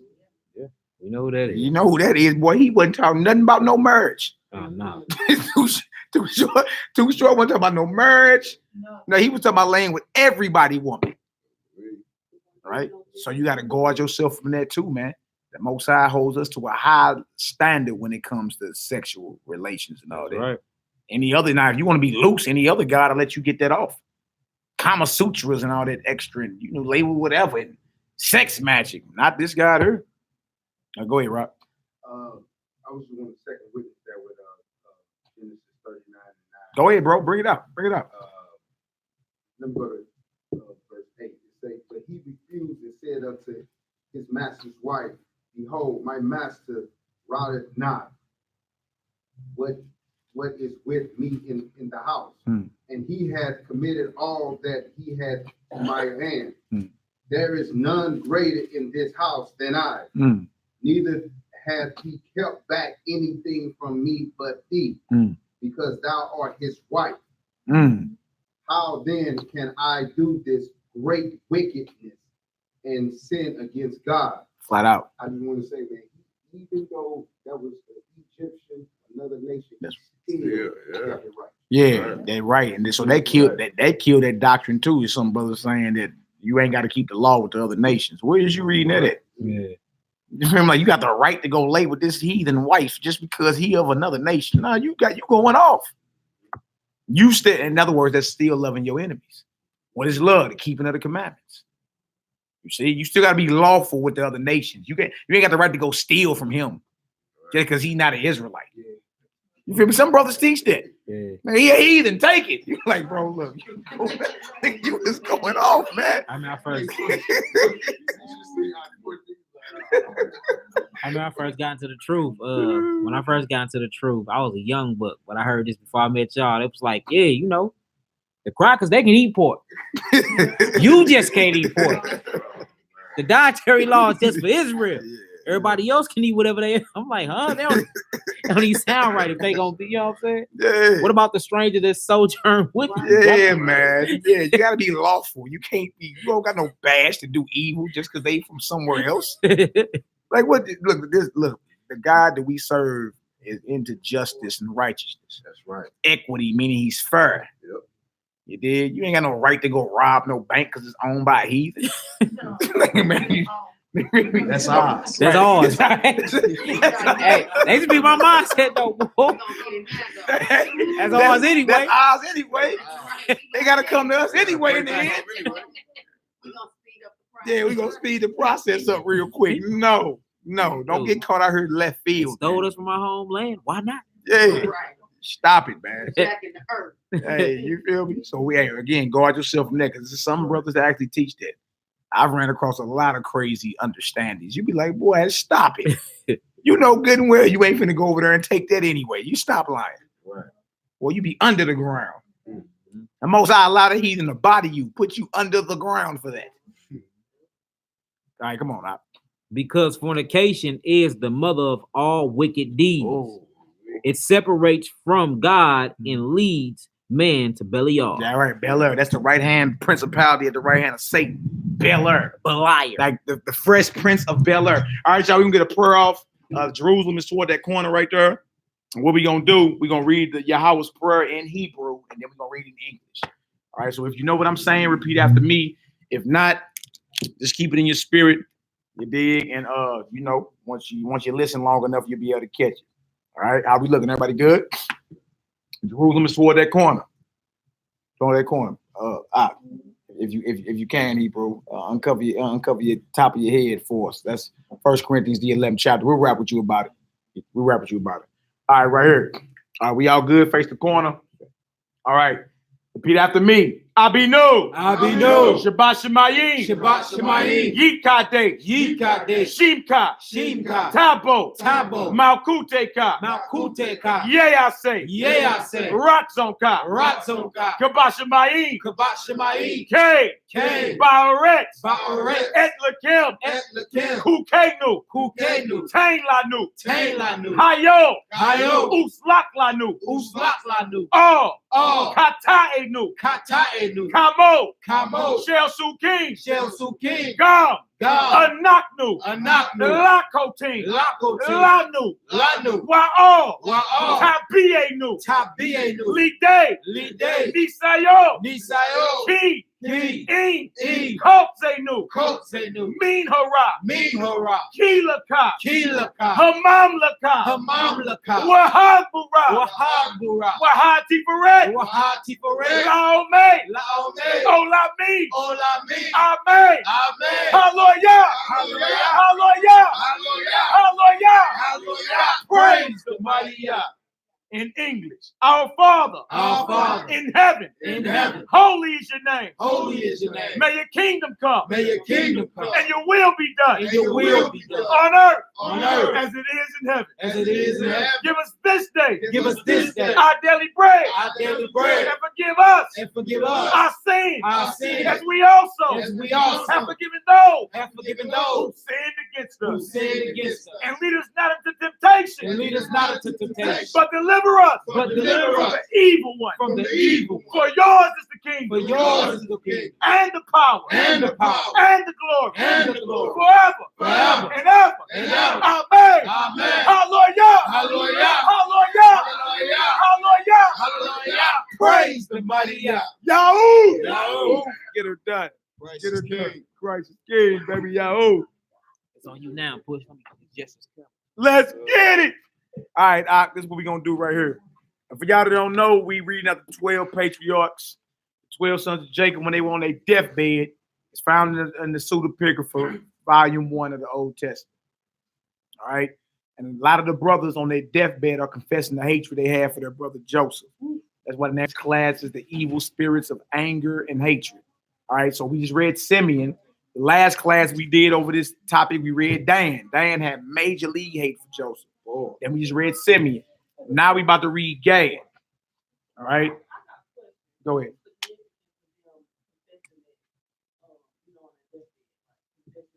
Yeah.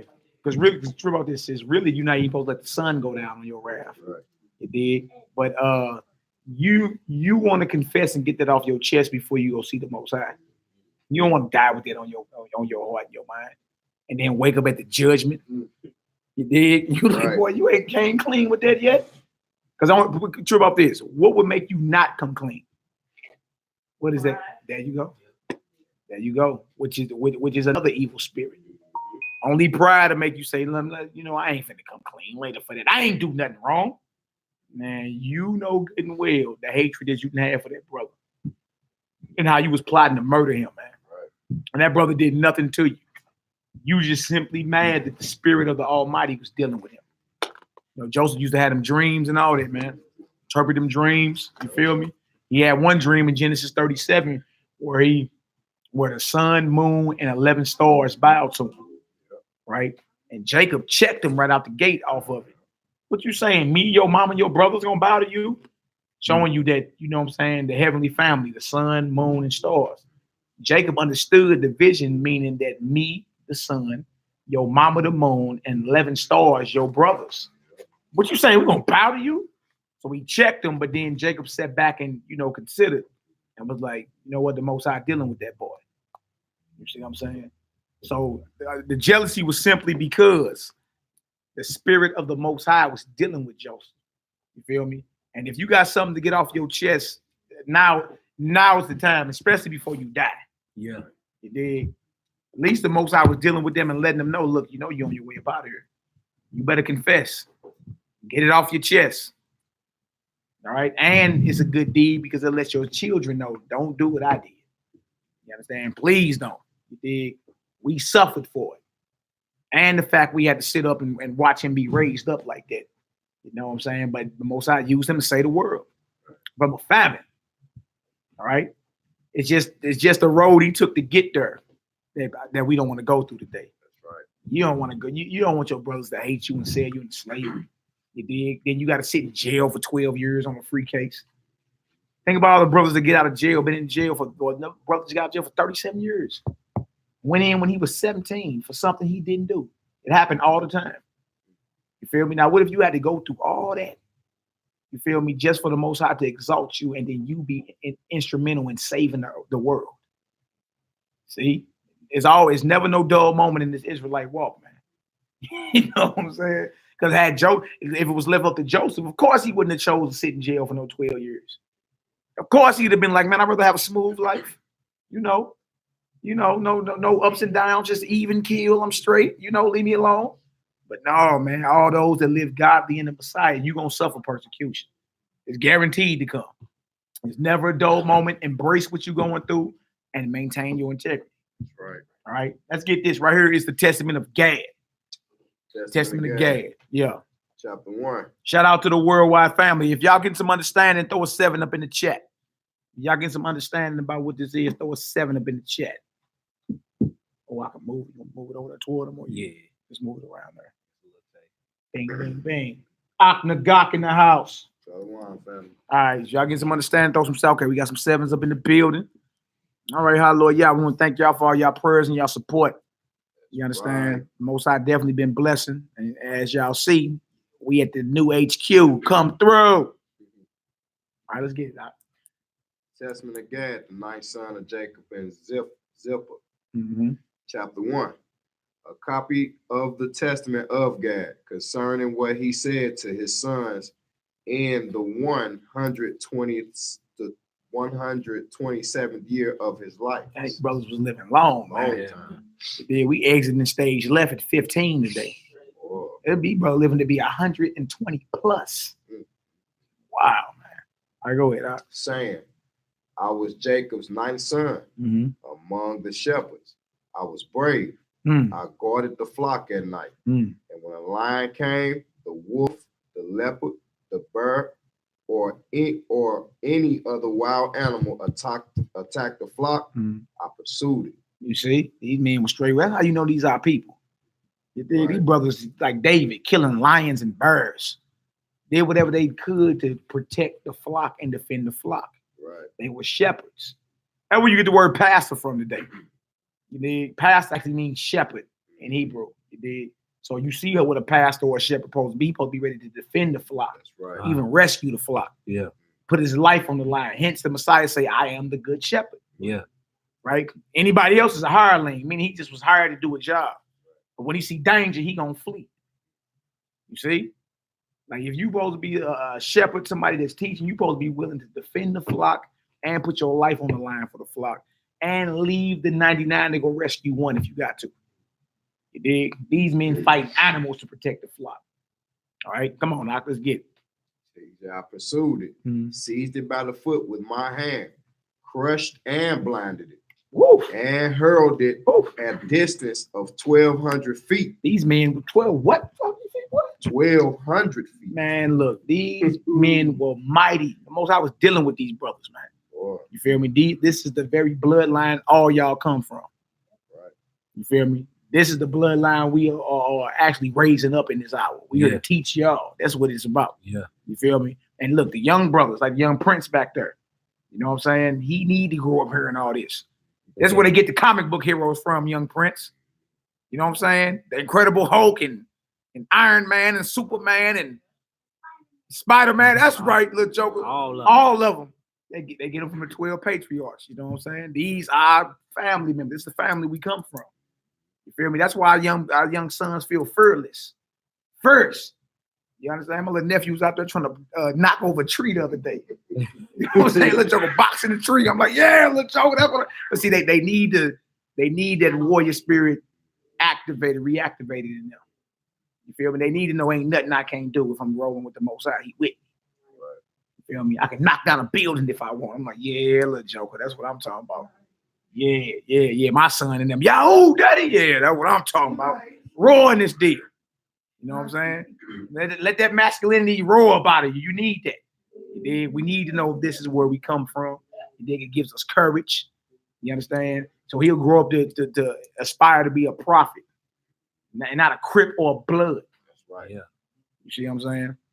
All right, come on, let's get it. It says, now Joseph was tending the flocks with me for about 30 days. And since he was delicate, he became faint from the heat. Joseph wasn't no field Hebrew. It's Joseph like, I'm not a field brewer. I leave that to y'all.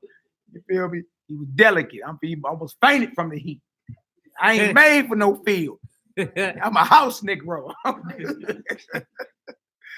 Both I was with him though, right? Come on, Doc. and went back to Hebron to his father. Mm. He made Joseph lie down close to him and killing the best animals and eating them against the advice of Judah and Reuben. He saw that I had set free a lamb from the mouth of a bear, which I then killed. But that I had killed the lamb when I was saddened to see that it was too weak to live, and we had eaten. This he told our father. On this matter, I bore a grudge against Joseph until the day he was sold unto Egypt. The spirit of hatred was in me. The spirit of who? Hatred was in me. And I wanted to see or hear nothing of Joseph. He reproved us to our faces. He reproved us to our faces because we had eaten the newborn of the flocks without Judah. And whatever Joseph told our father, he believed him. Yeah, so Joseph was remember, he's a little brother. Right. Well, Benjamin is the youngest. He ain't even born yet, but Joseph is a little brother at this time. So y'all know how little brothers be. Yeah. I'm telling. Right. You feel me? So not only is he delicate, he can't be in the field. Right. He's snitching on his brothers. It's on his big brother. Yeah, y'all tripping. I'm telling pops on y'all. So naturally, here come this, can't stand this little nigga. Here he come again. I ain't here he come again. Yeah. I always tell it. Come on, Doc. Chapter 2. I now confess my sin, children, that frequently I wanted to kill him to the depth of my soul. I hated him. You see that? He say frequently, man. I thought about this. I premeditated the death of this man on the regular. From the depths of my soul, I hate him. Your own brother. These are blood brothers. Y'all remember that? These ain't, again, partners. These ain't high school buddies. These ain't pen pal. These brothers that grew up with each other. And notice they sound just alike. He sound just like his other brother. Simeon sound just like Simeon. Dan. You dig? It's like Simeon saying, I was mad at Judah for 5 months. We supposed to bury that boy. Dang, man. Bury him, huh? Come on, Doc, let's get it. And any inner feeling of mercy toward him was completely absent. Completely absent. Come on, Doc. Because of his dreams, my hatred toward him increased, and I wanted to gobble him up from among the living as an ox gobbles up grass from the ground. For this reason, Judah and I sold him to the Ishmaelites for 30 pieces of gold. Now, y'all realize the Ishmaelites are their cousins. See? Y'all see our family, that really, all that really ain't matter like that. Back then, y'all could be cousins and be straight enemies. Yeah. How is Ishmael buying Jacob or buying some Israelites? You feel me? Isaac and Ishmael were brothers, sons of Abraham. Right? Isaac ended up having Jacob, who was Israel, and Jacob had these sons. They straight cousins. Right. And the Ishmaelites, you feel me, bought Joseph. They were sold to, Joseph was sold to the Ishmaelites by the sons of Jacob. Like, where their family integrity? Where the family love it? Shouldn't they be like, hold on, man, we cousins. What is you talking about? Right. Nah, ain't none of that. Y'all see the ancient world totally different than now you get down now. Right? You was out of bounds. It's just what it is. You'd have got sold. Right. Let's get it out. We hid 10 pieces. We hid 10 pieces and showed only the 20 to our brothers. Thus it was through greed that our plot to kill him was carried out. Through greed, meaning we can profit off this. As a matter of fact, we can act like we only sold him for 20, not 30. That's crazy. We can split the 10. That's crazy, man. Man, that's how far hatred and anger drives you, and envy, if left unchecked. All right, come on now. But the God of my fathers rescued him from my hands, so that I might not perform a lawless deed in Israel. Chapter 3. And now, children, Listen to the words of truth to perform justice in every law of the Most High, not to be led astray by the spirit of hatred, because it is evil beyond all human deeds. You hear that? The spirit of hatred is evil beyond all human deeds. Hey, man, Most High ain't with all that. There's something called perfect hatred in the scripture, and that's you hating somebody that hates your God. That's Right? This ain't the case. Right. Joseph loved the Most High. You feel me? This is an evil spirit that the Israelites that I've witnessed nationwide and even internationally. We plagued with this spirit, man. You feel me? Everybody hate each other. We supposed to be the sons of light, sons and daughters of light, right? The other nation's supposed to be looking at the brotherly love we have and be like, man, that's solid. And if you read 1 John about hating your brother and then loving your brother, it shows that once you love your brothers, you understand, and be willing to lay your life down for them, that's when the spirit of the Most High comes. Right? As long as you divided and hating, you know, and claiming you got the Holy Spirit, no, you don't. No, you don't. You hate your brothers. How you hate your brothers and claim you feel with the set apart spirit of the Most High? And he tell you the whole time the two greatest commandments is what? Yeah. And love your neighbors yourself. On these two hang all the law and the prophets. Meaning the entire law and prophets is about loving your creator and loving his people. That's what the whole Bible based off of. And if we just simply kept that, we'd have never been in this situation. Oh, wait. Yeah.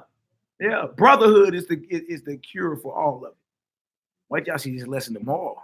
Yeah. Oh, wait. Y'all know we got something planned for y'all tomorrow up in her class. Started high noon tomorrow. Oh, wait. I ain't gonna tip it. I ain't gonna spoil it. I ain't gonna spoil it. Y'all just need to show on up tomorrow around noon. We got something planned for tomorrow, baby. Y'all gonna be like, whoa. And the visual's gonna be like, you know what? Yeah, we need to switch up how we move. It's time to get it together, man. Yeah. Love is not a weak, like love is more powerful than hatred. Yeah. Yeah. Cover scenes. Yeah. She bumping that old, that's that old folk trial. What you know about that, God? She bumping that old folk. That's right, sister. That's right. That's right. All praises. Let's get it out. Whatever anyone does, he who hates is revolted. If he fears the Lord and hopes for good things, the hater has no love for him. The hater disparages truth, envies the successful person,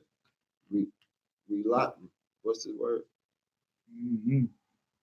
Relishes slander, love, arrogance, because hatred blinds the soul. Hatred blinds the soul. Meaning if you feel with hate, you just love drama. You feel me? Drama filled. Y'all know people like that. Yeah. You feel me? They're just addicted to drama, attracted to it. Right? It's always something popping when he come around. You be like, boy, you must got too much hate on you, like straight up. And too much time on your hands. Feel me? Like it's a riot break out every time you come around. Those that be at peace arguing. Why? It's evil spirit you got on yourself, man. Real talk, man. The cure for it is love. Right. Love is more powerful. Next time you get into it with somebody and they breathe in fire and brimstone, right? Just simply respond, hey, love you too, bro. Now watch how he deflates. Right? If he hold on a little while longer, hey, bless you, brother. He gonna deflate. Like he can't hold on to it. That's the quickest way to unarm somebody of that spirit. He'll pop, I'm telling you. Right? He not gonna pop if you like, well, what's good then? Nigga, so what's good then? No, that's about to be a bloodbath. But if you simply say, hey, love you too, bro. Man, the Most High bless you, brother. Huh?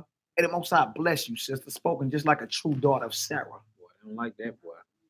And she know you like, yeah, whatever, because she just spit all venom at you. She know you, but she can't respond. Like, even if she respond back negative one more time, bless her again. And it's going to bind her tongue. You feel me? That love, this is spiritual war. That's all I'm saying. If y'all want spiritual strategies, you understand, to overcome these spirits of darkness, this is some of that stuff we're talking about that the Messiah taught. Mysteries of Melchizedek. right? By now, especially you've been around for a few years, by now, we should have been mastered this. Right? They're saying, oh, no, man, I don't read that part of the Bible because he said, love your enemies. He teaching you how to unarm somebody of an evil spirit. That's all he doing. And teaching you how to heal yourself. Right? Throwing fire on top of fire get more fire. When somebody gonna bring the water? Put the water. How you do that? Responding. Proverbs 15:1. A soft answer does what? Turn away right. Soft answer turn away right. That's facts. That's a fact. You understand? Don't get in your boondock spirit and get in that nigga moment.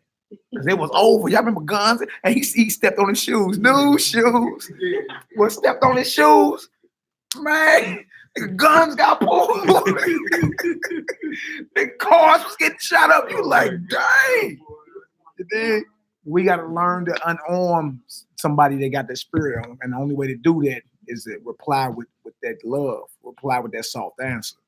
You feel me? And that deflates them. Right. If you don't deflate them the first time, the second time, and get them. And third time is nail in the coffin. You can't respond. Nigga, whatever. Man, bless you, bro. Bless you too. I know. You can, because it's impossible to respond back with that same fire if you steady blessing somebody and sending love their way. You see? That's the result you want. It's chess, brother.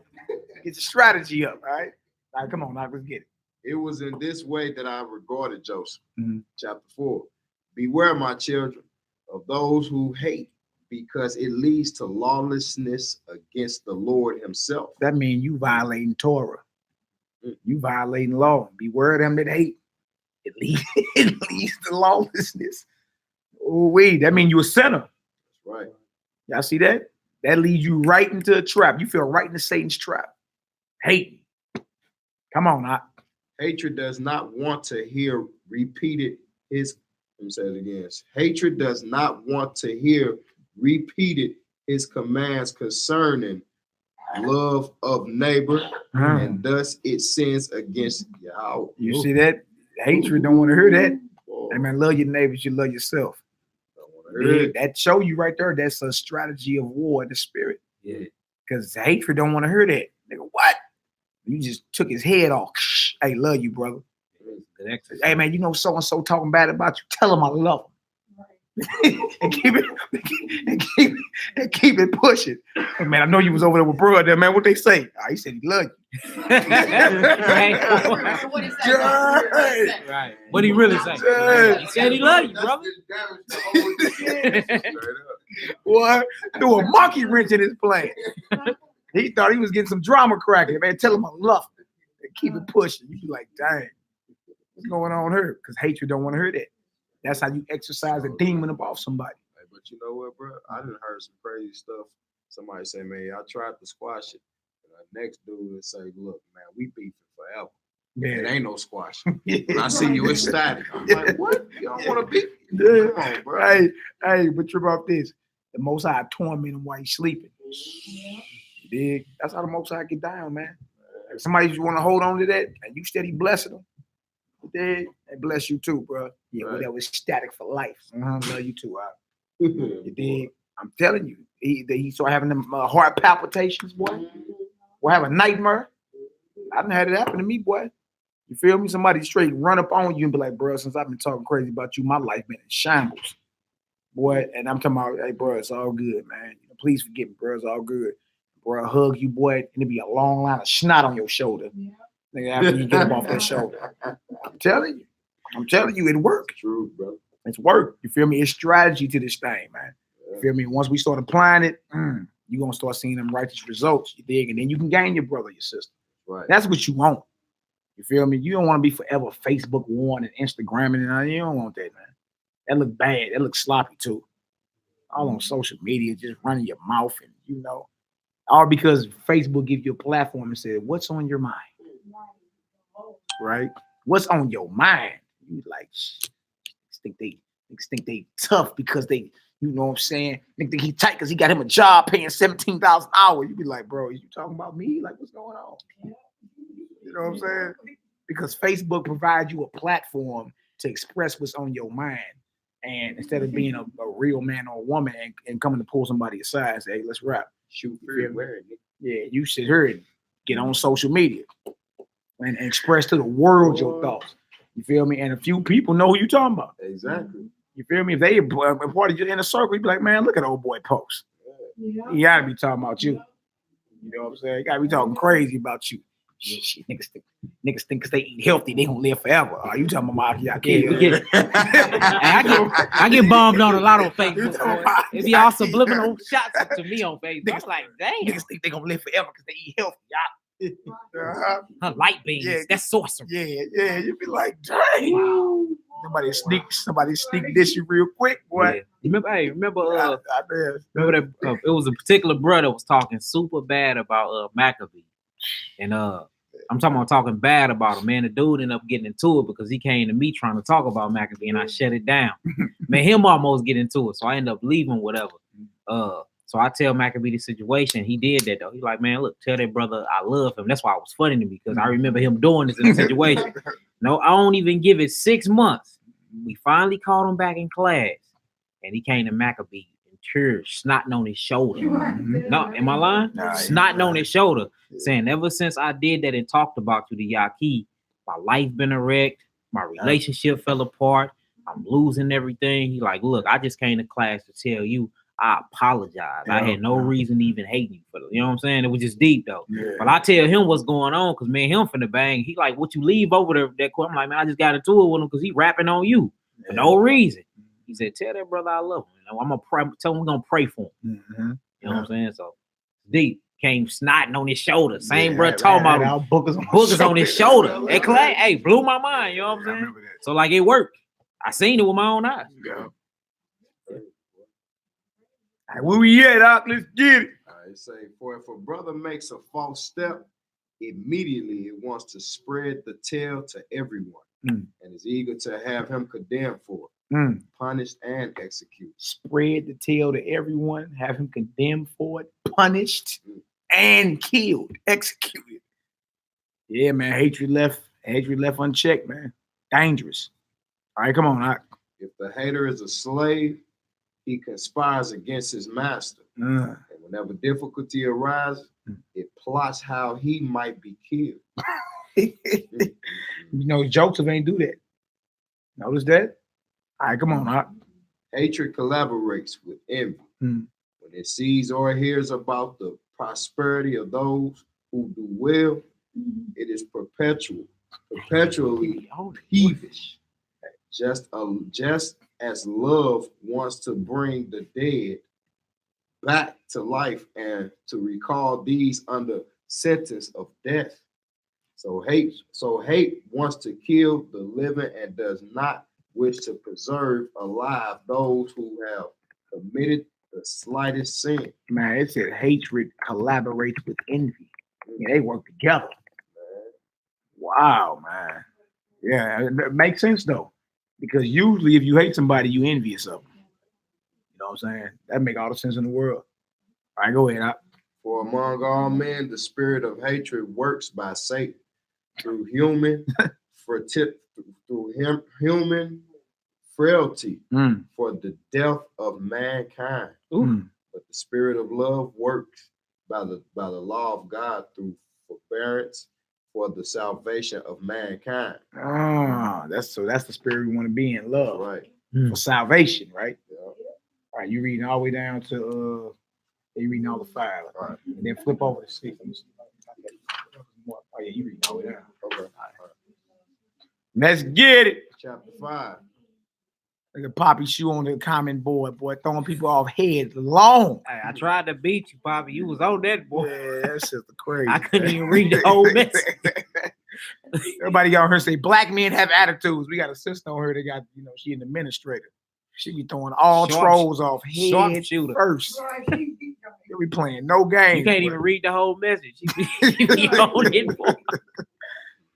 Oh, man. Yeah. Come on, Hebrew. Let's get it. All right, chapter 5. It says, hatred is evil, since it continually consorts with lying, speaking against the truth. It makes small things big, turns light into darkness, says that the sweet is bitter, teaches slander, conflict. Hatred does do also. Hatred turns everything backwards. Sweet is bitter. Wickedness is righteousness. Teach us slander. Like old boy in Vampire Brooklyn. Evil is good. There's hatred, man. Right? It flip everything backwards. And you be convinced you're right. You be like, yeah, I'm right. I know I'm right. Right? Hatred, man. Dangerous. Come on, now. Conflict, violence, and all manner of greed.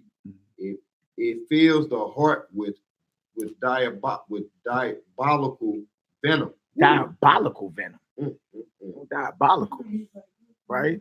Man, that's a serious venom right there. Like somebody said, diabolical hatred. You understand? That's a well-coordinated, plotted hatred. Yeah. You feel me? That's something that's like diabolical or something like that. Like it's well-coordinated. It's thought about all the way through. Utterly. That's said diabolical venom or utterly venomous, poisonous. All right, come on. I tell you this, my children, from experience, so that you might escape hatred and cling to love and of the Lord. See, on his deathbed, he telling his children, cling to love, escape hatred, man. Get that going. We as Israelites are plagued with it. We got so much hatred for each other and so much love for the other nations. It's crazy. It's backwards, man. It's sickening. It's sickening. And we'll never rise and take our place in this earth like that. Never will. And yes, it's a challenge to be righteous. So what? Since when we duck challenges? Right. You want it easy all your life. It's easy to hate. It's easy to gossip. It's easy to talk bad about somebody. It's a challenge to love somebody, though. Even though when they acting, like a monkey or acting crazy. You feel me? It's a challenge. Hey, I love you anyway. Whatever. You be all right. You know what I'm saying? No, you know I won't. I love you too. It's just what it is, a challenge, but you know what I'm saying? What ain't? You feel me? Like what ain't worth a challenge if you really want it? Like you gonna do that. You challenge yourself to study for a test, don't you? Yeah. Dang, I gotta pass this test. What you do? You challenge yourself and study. So when it come down to love, it's a challenge. Why? All right, so if you really want to love somebody, you want a righteous outcome, it's gonna be a challenge. Who said anything was gonna be easy and just give it to you? Yeah. Salvation is a challenge, ain't it? Yeah, it's gonna be a challenge. It's not a smooth transition for you. Where you read that at? Hey, especially when you're wrapped in corruption. Yeah. These are facts. Man, you're wrapped in corruption. Yeah. Yeah. Like it. Yeah. SpongeBob. Yeah. Get on you. Yeah. Come on, Hebrew, let's get it. It says, righteousness expels hatred. Humility kills envy. Oh. For the person who is just and humble is ashamed to commit an injustice, not because someone else will pass judgment on him, but out of his own heart, because the Lord considers his inner deliberations. He will not denounce to arouse the Lord's anger. He is completely unwilling to wrong anyone, even in his thoughts. I understood this at the last, after I had repented concerning Joseph. For according to God's truth, repentance destroys disobedience. Repentance destroys disobedience. And humility kills envy. Humility kills envy. That's hard. The bars. Yeah, Right boy, we need to make a song. bars, We need to yeah. make a song like that, brother. Bars. Read that again, brother. Start at the humility kills envy Yeah. part. It says, Read it a little loud, too. it says, righteousness expels hatred. Righteousness expels hatred. All right, so keeping the commands, keeping your integrity, that'll expel hatred up out of you or out of someone. Right? Go ahead. Humility kills envy. That's powerful. That's very powerful. Humility will kill envy. You got an envious spirit, learn humility, learn to be humble. Right. All right. Or even if somebody acting like that towards you, be humble, man. You feel me? Like even in that Testament of Gad we read, he said, if somebody speak against you, don't get mad. And if somebody give you props, don't get glad. Even kill. Big. Don't be all amped just because somebody bigged you up. Hey, all praise to the Most High. That's right. Keep it humble. I used to have a problem with you, so always tell me too, like one of my friends, she'd be like, somebody was talking about you or whatever. And I used to get so upset about that. That was when I first started getting with you or whatever. And he used to be like, don't care about it. Trying not to be about that life. Yeah. It is a humbling experience. So when you really get into it, it's like to really focus and stay on top of what you're supposed to be doing. See, that's what's up. Your queen over there, boy, let it be known. You did. And look, because it is, man, the culture we grew up in, it's like exchange fire for fire. You know what I'm saying? They said, what? I'm on my way. Pull up. We had a mic for the crowd. Yeah, So man. when we got the mic, we just need to stand. Pull up, hey, pull up game strong. But you see what kills all that. You feel me? So how about we exercise that? It's a challenge, but anything worth living for is a challenge. Right. Just what it is. All right, come on now. It say, for the person who is just and humble is ashamed to commit an injustice, not because someone else will pass judgment on him, but out of his own heart, because the Lord consider his inner deliberations. He will not denounce a fellow man, since fear of the Most High overcomes him. Overcomes hatred. Overcomes hatred. Fear of the Most High. Come on now. Being concerned not to arouse the Lord's anger. He is completely unwilling to wrong anyone, even in his thoughts.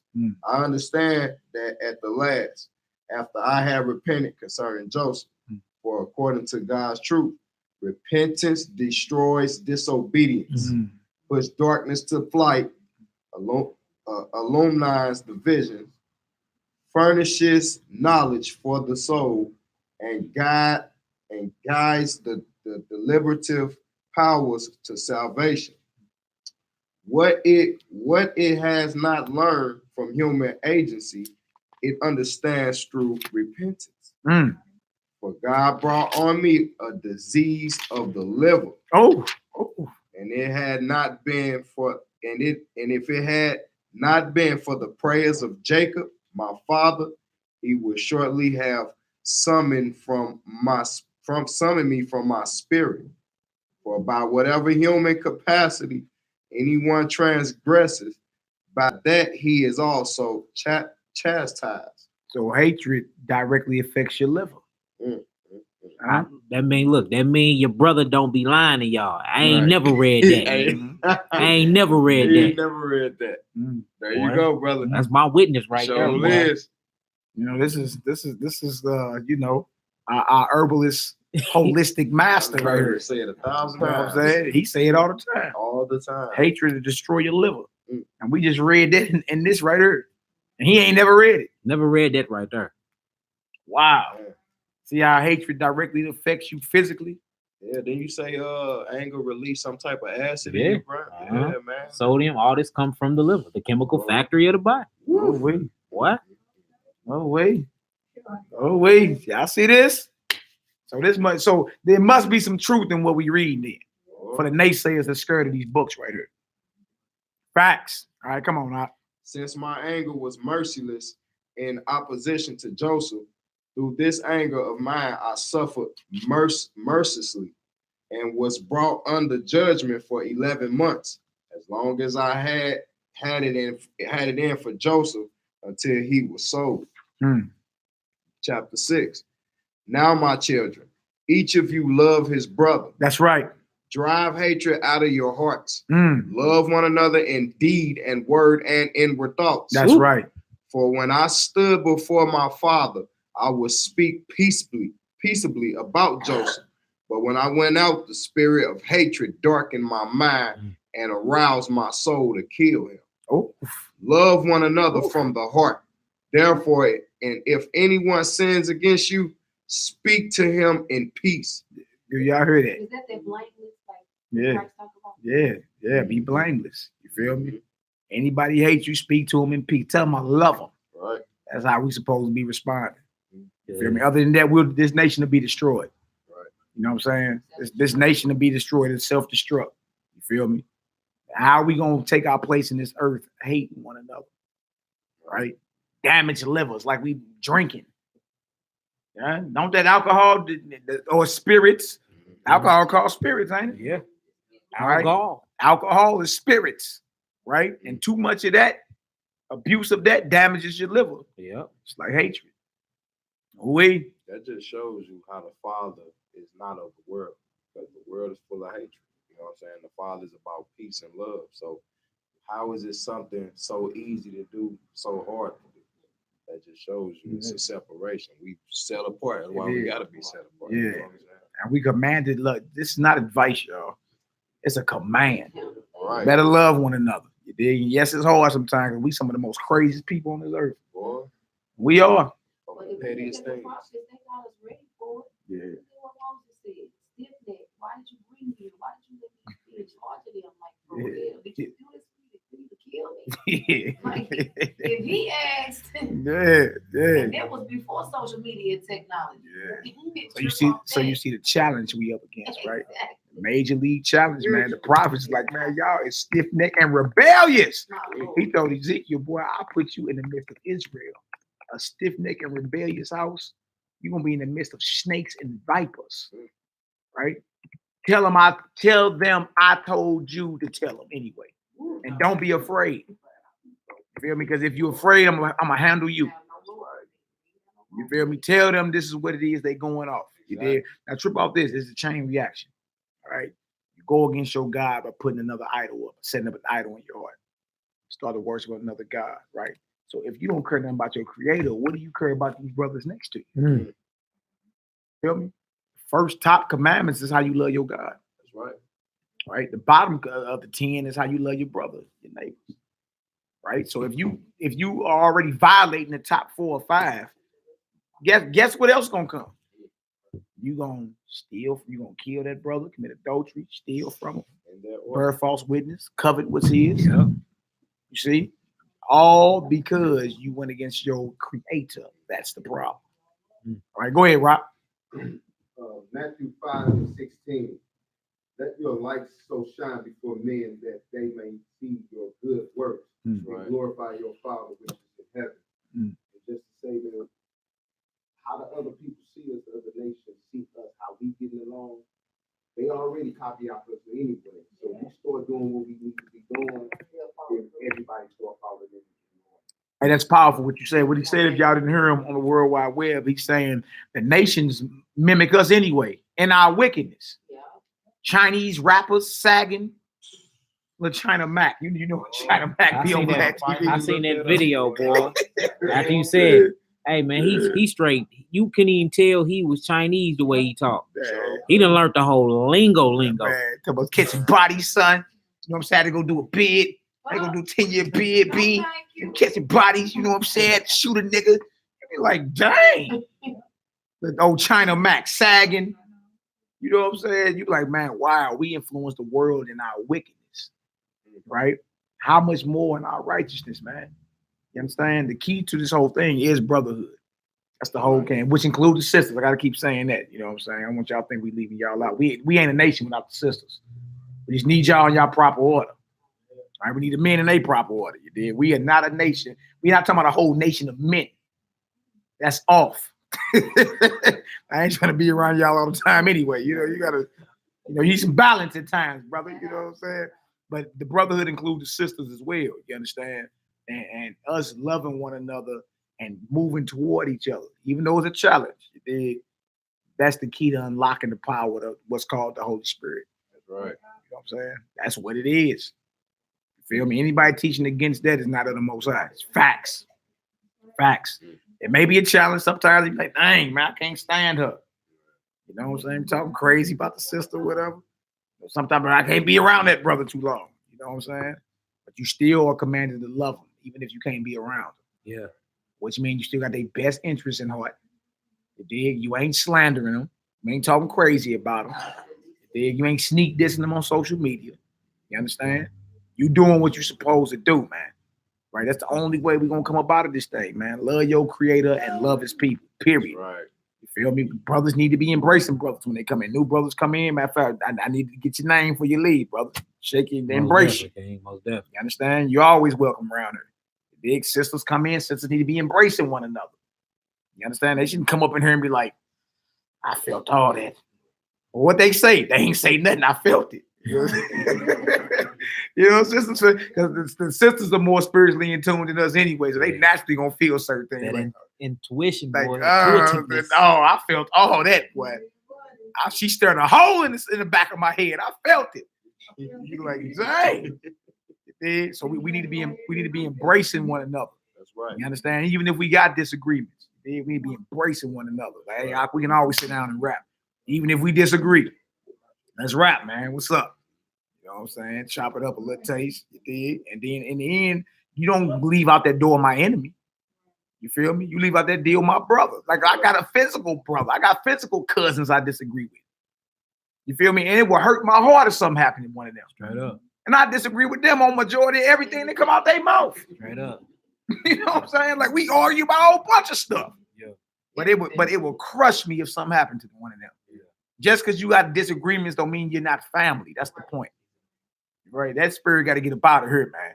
You know what I'm saying? Matter of fact, it ain't even allowed down here. I'm just saying it got to go in the nation, period. You feel me? Because it's destroying us, man. It's destroying. We already getting gunned down by the cops and the other nations. You know what I'm saying?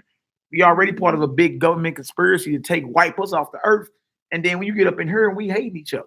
You know what I'm saying? Embrace your walk, let them in. Embrace that sister, let her in. Ain't was good, sis. Was good. And y'all shop it up. You know, y'all do y'all women stuff. Y'all know what y'all do. You know, the toes and the nails and all that. Eyelashes with sister. That's our sister that owned the salon down there. We do the barbershop, chop shops, or whatever. You did. Sometimes y'all sisters need to get together and do the woman stuff. Do y'all girly stuff. You know what I'm saying? Do your nails and your toes and all that stuff. You know, y'all do y'all some bonding. Sometimes bros need to get together. You know, have us a cup of wine. What's good? What's going on? Shoot the breeze. Shoot the breeze. What's up? You know, what you going through? You already know scripture's gonna get pulled out. Yeah. You know that's the bonding. You feel me? That us moving toward one another in each other's space, dealing with each other. We need that, man. You know what I'm saying? Let all that evil suspicion go, man. It's whack. Right. You're tired of all that, man. You be like, man, don't even call me with all that. I'm not trying to hear none of that. Yeah, I be avoiding you Negroes like the plague, bro. Come on, Hebrew, let's get it. Continuing chapter 6. It says, expel the venom of hatred and do not harbor deceit in your heart. If anyone confesses and repents, forgive him. If anyone confesses and repent, you are commanded to forgive them.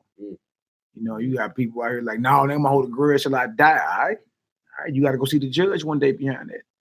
He confessed his sin and he turned away from it. That's right. You feel me? We can enjoy it. Crack open a bottle of wine, you know, fire the grill up. Let's chop it up, man. You know what I'm saying? That's the end game for all that. That's how we supposed to be. You feel me? Not all that secretly firing darts at one another. That stuff whack, man. Let's get her done. And the whole point is, ain't none of that stuff finna be in the kingdom going down like that. That's right. If you own that type of vibration, you are not fit for the kingdom of God. You shouldn't even be in the truth then. What are you even in the truth for? You're not in the truth. You're not right. You in the truth. TROOF. You in the truth. You're not in the truth, brother. Truth. Yeah. All right, come on, let's get it. If anyone denies his guilt, do not be contentious with him. Otherwise he may start cursing, and you would be sinning doubtly.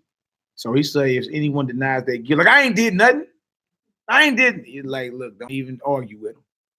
Don't even argue with him. You feel me? Because that's a trap too. Right. What you mean? What you mean? Apologize. You know what, brother? I ain't nothing. I didn't mean nothing. Most High bless you. Right. Most High, because that's a trap too. It is. Sometimes things can get said, boy, it be quicksand, trap you right on up in the box. With the Messiah. Some things you gotta be like, you know what? Yeah, bless you. Because I know you know what I'm talking about. Yeah. But because you are refusing to acknowledge your guilt, that's pride right there. All right, well, holler at me when you get yourself together. Yeah. How about that? I'm not, but don't try and snare yourself. You feel me? Just because he threw it out there like he ain't finna apologize. All right. I bless you, brother. We'll rap later. Go ahead, Ron. It just made me think that I've had to learn because my mom used to be like that. You know, Mhm. She throwing stuff throw it out again. I gotta learn, you know what I'm saying? I know she just egg me on. That spirit that's in her. Mhm. Just egg me on. Right. Yeah. Spirit whispering, boy. Yeah, we gotta apply the scriptures, man. It ain't good enough just to know them. I know plenty of brothers know how to find any scripture that before a question get out your mouth. You feel me? He know exactly where to go. But is he applying it though? That's the point, man. You can know all type of it. Like we talk about the book of manipulations. You know what I'm saying? Book of manipulations, chapter 6, verse. Yeah. It did. You know exactly where to go, where to pull it, but he's not applying the scripture. That's the point. You did. What good is knowledge and you ain't, and there's no application? Means nothing. You just an encyclopedia. Have no wisdom. You know what I'm saying? You just an encyclopedia. That ain't no book of wisdom. It's a book of knowledge. You feel me? But you gotta apply it though. That's where wisdom come in at. Right. All right. Let's get it up. It say, in a dispute, do not let an outsider hear your secrets, since out of hatred for you, he may become your enemy. You see, in a dispute, don't let nobody outside of what you got going on even know what's going on. Because he can become your enemy too. See, these are spiritual strategies for spiritual war, man. Yeah, we so quick to tell somebody else what's going on between you and that person. Let me tell you what happened, man. You be like, dang. Now he got a little bit of information, and y'all know it ain't no such thing as keeping no secret. Mhm. And once it come out your mouth, somebody else is gonna know about it. Period. Go ahead, Rock. No, I was just saying, if anybody seen that first Godfather, Godfather, yeah. And the Godfather, his sons was there, and then Godfather was doing business, so the son jumps in. Sonny jumped up. Yeah. So he grabbed Sonny at the end of the company of the beat. He said, man, you never tell nobody outside the family but your mind. That's right. You know what I'm saying? That's right. It was so hard when I was younger. I thought I was like, yeah, because family things is supposed to stay in family. Yeah. You're supposed to let somebody outside. That's what the scripture saying. Not like the enemy knows your mind. Exactly. That's why, again, y'all, social media is so dangerous. Because our enemies know the in-house war that's going on.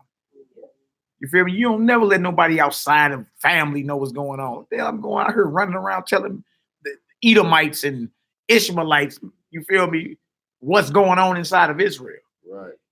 That's why that social media is dangerous, man. You feel me? Stop using it as a tool to destroy the nation. Yeah. It's dangerous. You feel me? Because now our enemies know everything that's going on. Yeah. You see? Real talk, man. Let's get it. It say, and commit a great sin against you. He may talk to you frequently, but treacherously, or be much concerned with you, but for an evil end, having absorbed from you the venom.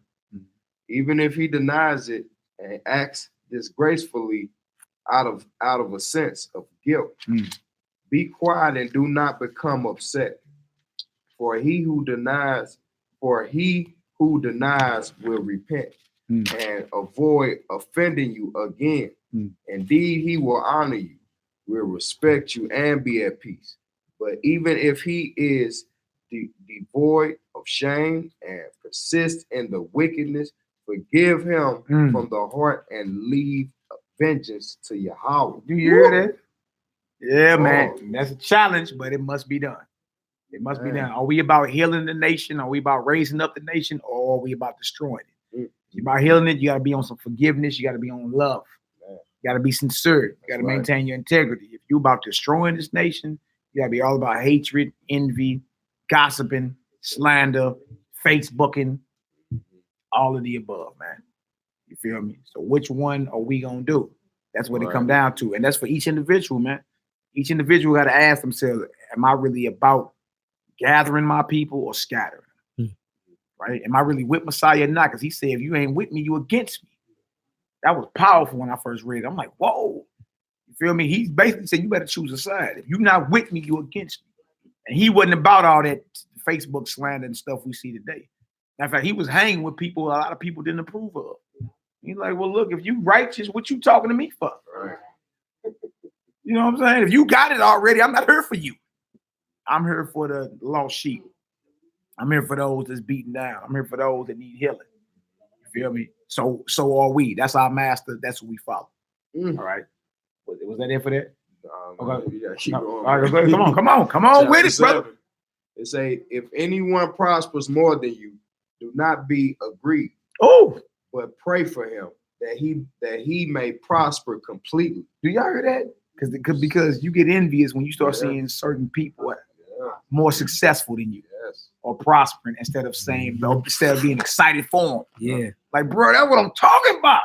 Yeah. You dig? That's how you're supposed to be. You're supposed to be like, oh yeah. You got your new phone, huh? Oh, that's what's up. All right. Whatever. Anyway, back to what we was talking about. Yes. Change the subject. Boy. Hey, that's all we be getting. Hey, man. I'm talking about straight madness, man. Oh yeah, y'all got a new building. Yeah. Oh, that's what's up. Y'all, ain't seen them brothers or nothing. Ain't even been up here. Oh yeah. Don't tell me nothing else about that. That's cool. That's cool. Man, see, if somebody's prospering or being blessed, you're supposed to be happy for them and actually pray that they become even more increased. Right. You see, that's that spirit we supposed to be in, man. They're not like, yeah, all right, it's all dry. That's what's up.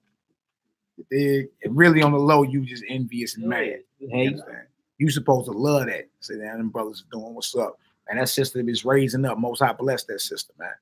Most High bless this young man right here, man. He coming into his own. We can see that it's not working how we've been doing. That's right, Rock. Like, no, we need to change up and start doing what Most High say, man. You know what I'm saying? Because obviously, look at us out here. Agree, brother. So we got to change up. Hey, what Rock was saying, if y'all didn't hear it on the worldwide chat, he's saying all the hatred and envying ain't did nothing for us. We ain't got nowhere doing that. It done destroyed us, man. It is destroying us, right? How about we challenge ourselves to love the brother? Challenge ourselves to love the sister. You feel me? And love meaning you just got to be lawful with them, man. You feel me? And yes, you can't slander them. You can't talk, even if you just can't be around a certain person, because sometimes spirits collide. You feel me? But even when you're not around them, you shouldn't be slandering them. You shouldn't be hating them. You shouldn't be gossiping. You shouldn't be laughing at no type of misfortune that befall them. You supposed to even be praying for them. Yeah. You know what I'm saying? Pray that our next meeting, man, we embrace it. You know what I'm saying? We get along and all that. And that's how we supposed to be, man. Let's repair the breach, man. You dig? Yeah. I love those that hate. If you start repeating this to yourself, right, you'll feel your entire body. Your body just you'll feel the electricity all throughout your body or the spirit. I love those that hate me. I bless those that curse me. And I pray for those that despitefully use me. Say that till you start feeling warm inside. You start feeling shocks up there. Yeah. Yeah. That's true. That's true. You start seeing your body react, you know what I'm saying, a certain way. You dig? And you also start seeing if you ever plague any type of sickness or whatever, that's the beginning of your healing process. Yeah. Because holding on to anger and hatred and doubt, you can never heal. You can never heal hating somebody. You know what I'm saying? You may be sick and something you dealing with, you know what I'm saying? Learn to love. Just repeat this to yourself and mean it though. Don't just say it, mean it. That's right. I love those. On the most basic common level. Yeah. Would that be like resentment? Yeah. Envy. Yeah. So look, you basically keep saying I love those that hate me. I bless those that curse me. And I pray for those that despitefully use me. You just constantly say that. You feel me? And I mean, I'm speaking from experience is what I'm saying. I ain't just saying something I ain't applied myself. Speaking from experience, you know what I'm saying? And I'm talking about certain sicknesses and got about them. You know what I'm saying? It's just what it is. You know what I'm saying? You feel better too. You feel better. Like it puts you on a spiritual high. Your head be vibrating and everything. You're like, oh, okay. I like this feeling. Right. You know what I'm saying? That's just what it is. Holding on to the hatred, they ain't do nothing but destroy me. That's all it did. All right. Let's get it, Hebrew. Let's get it. Let's get says, For this is what is precisely to your advantage. And it said, for this is what precisely to your advantage. And if he becomes even more exalted, do not be envious. But remember that all humanity dies. All humanity dies. You feel me? So don't be envious of somebody's prosperity or his success. Actually, congratulate them and pray that they get more success. And it says this works toward your advantage. Yeah. Because guess what's coming towards you now? Blessings. Yeah. That's right. A lot of times we block our blessings hating on the next person. Uh-huh. Envy is the next person. You can block all your blessings. Right here, mumble mouth. Blocked all blessings, man. You feel me? That is not what this scripture is about. That is not the path that the Messiah taught us. You see? And that's and this perspective need to come out because a lot of people who's against the Messiah, they say, oh yeah, man, you know, he taught that, you know, pray for your enemies and all that. And on the real, just to keep it solid, if you go back up, he actually talking about the enemies within our own nation. You feel me? Who else was killing the prophets? You did? Yeah. Like, you know, outside nations, of course, man, you naturally gonna have an affinity toward that, but don't let that consume you. You did? Right. Like, I'm not cool with the KKK. Those are enemies. Those are enemies of other nations. You dig? But once we go read this Luke, after he finished there, you're gonna see he was talking about the enemies amongst us. He was teaching us how to love one another and heal, man. That's what he was talking about. Right? So this is not a cone Christianity vibration we putting out there. We simply are saying and putting out there what the Bible is saying, and it's time to heal the nation, man. And we become our own enemies. Right? If I ask anybody in here if they got an enemy right now in their life, I guarantee 9 times out of 10 is gonna be another Israelite. Because we around each other most of the time. Like you won't catch me out here two-stepping with heathens. I don't hang with heathens. I don't even be around them. No. So any problems that I have, it actually come from my own people. Yeah. You know what I'm saying? So now let's put it in its proper perspective when we read the Gospels, and he's saying, pray for your enemies. Who you think he's talking about? Right? Who were the first ones persecuting the Israelites that believed in the Messiah? It were the Israelites that didn't believe in the Messiah. Who was that stoned Stephen? Those were Israelites, not Romans. That's right. Who was that handed Messiah over to the Romans? Israelites. Paul was one of them. He was one hunting Israelites that believed in Messiah. You dig? So it's time to heal the nation. That's all. That's what this scripture is talking about. It's revolution at its finest, man. And he got hunted by his own brother. Yeah. It's always been Israelites against Israelites. Go ahead, Rob. No, I was just second with what you were saying is that I was hollering at the young brother at the plantation, and I was sharing with him, and I was like, just think about all the people in your life. And then I thought about all the people in my life. You know, if I just think about the people in your life, most you have done wickedness or bad to. Of course. Was not another person outside the nation. You know what I'm saying? Like, if you add up a total of all the people, you know what I'm saying, you've done wrong, or whatever you want to call. Facts, brother. That's facts, brother. You know what I'm saying? It hasn't been outside the nation. And then, no, because we don't hang with nobody else. Majority of our people hang with each other. Y'all realize that? Yeah. Trip off that. My sister said her pull-up game strong. That wasn't on Barbie. That wasn't on Miss Becky. Right. Yeah. That's your queen full of cool self. Yeah, you know. Yeah, I know. But I did repent for that, though. No doubt. I feel bad about it. Hallelujah. Hallelujah. Yeah. Yeah. That's what yeah, that's right. That's right, sis. Oh Lord, yeah, that's what I'm talking about. That's what I'm talking about. That's what we always trying to get. Yeah. We all need to get into that mentality and mind. Yeah. Oh, I can't be doing that to my brother or my sister. No, man. You know, I mean, just saying, like, on the real, if there's going to be some wickedness, I'm not going to say wickedness, some wrongdoing, Yeah. Instead about doing my own people. Yeah, I mean, if I ask my brother sitting right here to my left, you know what I'm saying? You know, immersed in the gang culture coming up, right? Yeah. How many Klansmen have you shot at? Not one. my enemies was my brother. Yeah. My case was against a brother I had. My prison sentence was against me doing crime against somebody that looked just like me. I got shot by somebody that looked just like me. Really? Crazy, right? So now we can read the scriptures in its proper perspective, right? Yeah. We ain't so when we hear the Messiah say, "Love your enemies," Get the Klan out your mind. Yeah, we ain't talking about no white boy. He's not talking about the neo-Nazis and the Klan and all that. He was simply talking about how to heal the nation. Yeah, look, I was knee deep in gangbanging. It's a movie called Tales from the Hood. Yeah, that's my movie. This will really start, even though I kept gangbanging afterwards and doing my thing, but it made me slow down a little bit. It was this dude named Crazy K, and he was killing all his people, all other gangbangers, and robbing and killing people. He ended up going to jail, getting locked up. He was in a cell next to a white supremacist, a leader of a KKK ring of the Area Hood, the Area Brotherhood, AB. And he walked in, and dude was laughing and clapping. And Crazy K was like, "Cracker, the hell you laughing at? What? It's like, calm down. I just want to congratulate you, brother." You know what I'm saying? He like congratulated me, and he brought him up there and he talked to me like, yeah. It's like, man, y'all doing so much good work out there for us. We don't have to get on the streets and kill y'all anymore. Wow. You know what I'm saying? You doing it all for us. And it was just, and then it made him sit back and realize, like, dang, you know what I'm saying? They're benefiting while we losing, while we killing and hating one another. You know what I'm saying? Yeah, see that? Tales in the Hood. It was one of the deepest scenes ever. Hey, had me sit back like, heck yeah. Now we actually helping the enemy. Yeah. The enemy. You feel me? Because the plot of the other nations in Psalms 83 is, come, let us cut them asunder. That the name of Israel be no longer in their remembrance.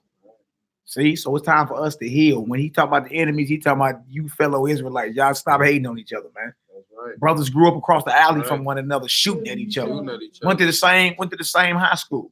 Over a block they don't even own. Went to the same elementary school.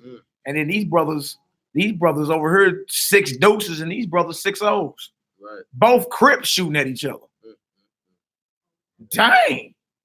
And look, went to the same elementary school and junior high school together. Grew up together. You see? And just because these 2 different sets of Crips don't like each other, they shooting at each other, man. Right. Sending each other to the grave and all that. And most of the wars back then wasn't over no petty stuff like we war against now. And it was always over money. You know what I'm saying? Block politics. And then when you look at it now, and I was even looking at it back then, I'm like, dang, we got to, you sending hits to go hit them.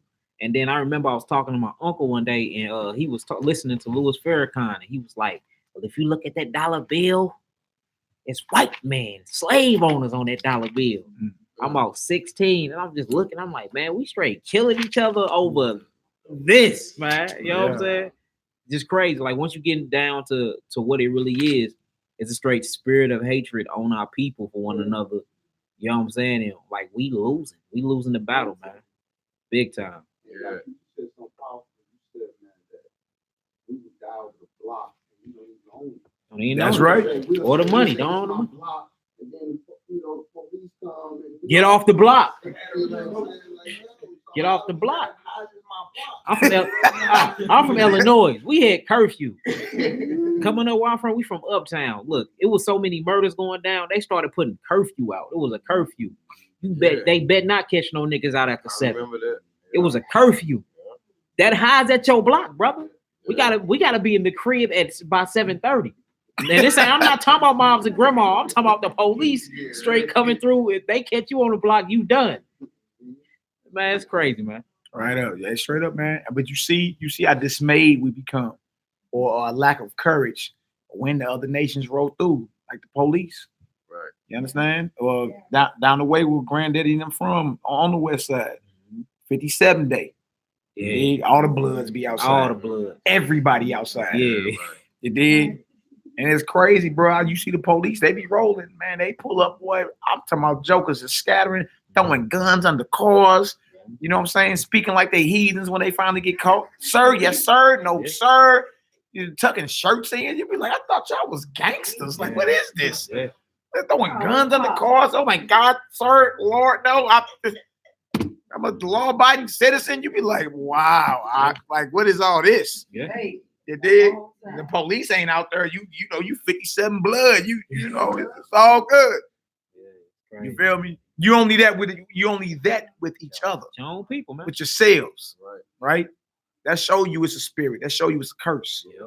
At Deuteronomy 28, your eyes shall turn evil towards your brother. Yeah. Right? You only that tough with your brother. You ain't like that with, because man, look, one cop could walk up in between us. Like say we at Bird Brothers Park, right down here on Goodfellow in St. Louis Avenue. Say we right there and it's 57 day. It's a whole park full of bloods, right? One cop could roll up in that deal like Agent Smith off the Matrix. One. It shouldn't even be like that. One. He done walked in the midst of all these lions and he a hyena. You dig? And look, brothers get quiet, turn music down. I mean, I don't condone put your weed out.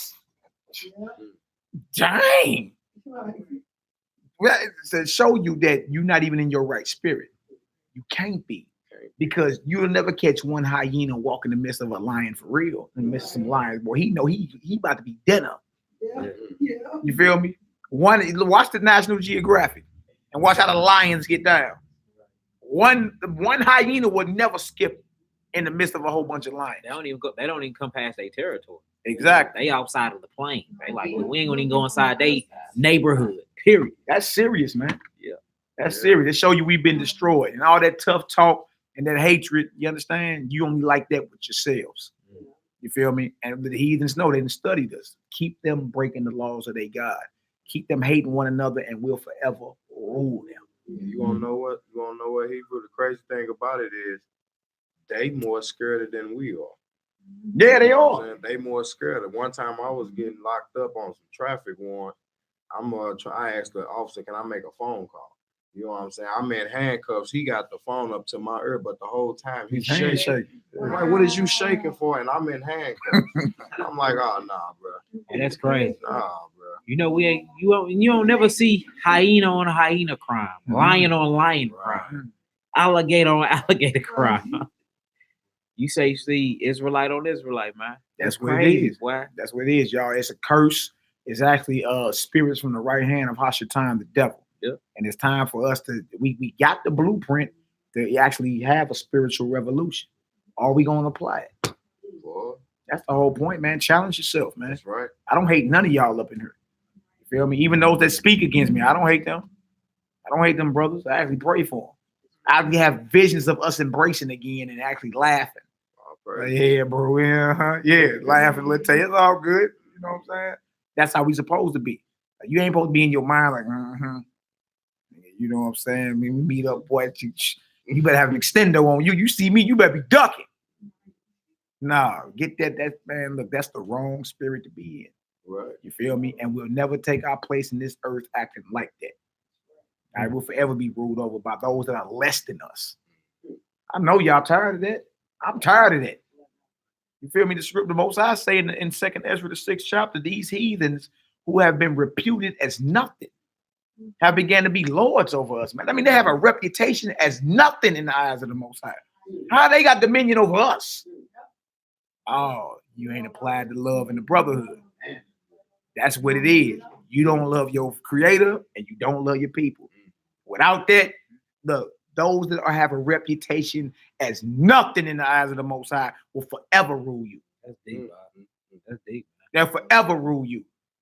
Let's apply the blueprint, man. You dig? You see a fellow bro, man, embrace him. Hallelujah! Hallelujah! Hallelujah! Hallelujah! All right, let's finish it off, man. Let's finish it off. All right. Continue in chapter 7. It says, offer praise to the Lord who provides good and beneficial things for all mankind. Search out the Lord's judgments, and thus you shall gain an inheritance, and your mind will be at rest.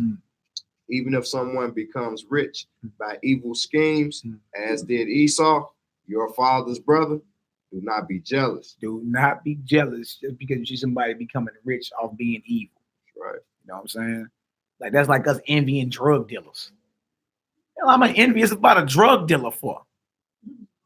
You feel me? I'm gonna try to get the brother to stop selling drugs. You feel me? Build him up so he don't fall into that trap. But I'm never envious of him because he riding around in a car better than mine or live in a house bigger than mine. Never. Never. I'll pray for the brother though. That's right. All right. Not when he get caught. That's what he get. Say that in Proverbs 24:1, be not thou envious against evil men. Yeah. Neither desire to be with them. Right.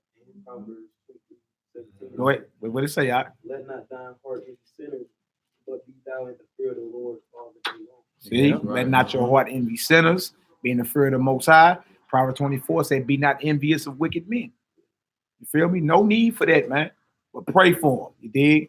It's like some of these brothers was talking crazy when Nipsey Hussle got killed. I'm like, man, if y'all don't shut y'all mouth, you dig? Death coming for us all. What's wrong with y'all? You run around here talking crazy because you think he ain't an Israelite. I mean, I don't care. It don't matter. Why are we glorying in the death of anybody? That's right. You feel me? Let that man look. As Israelites, we respect the dead. We don't. You feel me? We honor the dead. We don't talk crazy about them. You dig? May the Most High have mercy. You dig? And realize death coming for us all. You think you better just because he died that way? How many of us grew up in a gang lifestyle? That's just the reality of the lifestyle. What do you mean? You see? So all that capping, man, that stuff, that's what I'm saying. I didn't even respond to none of that. I could have gotten a long, drawn out debate on Facebook about nigga. I ain't even respond, man. You feel me? I refused to even get in any type of conversation. I didn't drop nothing. Only thing I posted was a video of his life. It was showed his net worth and who his mama was and his daddy and his brother and all that. I posted that and said interesting. You dig? But I refused to slander that brother. You feel me? I refuse to. I'm not gonna talk bad about him, man.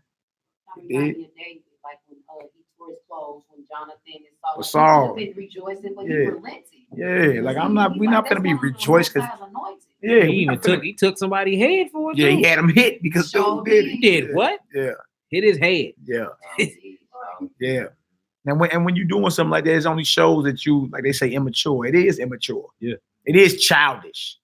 Only a child like, yes, nah, man, you did consider. Because death coming for us all. You better believe it. Death came for all the prophets. Death came for the Messiah, especially in the walk we in. You think all of us got a smooth exit about her? More than likely, no.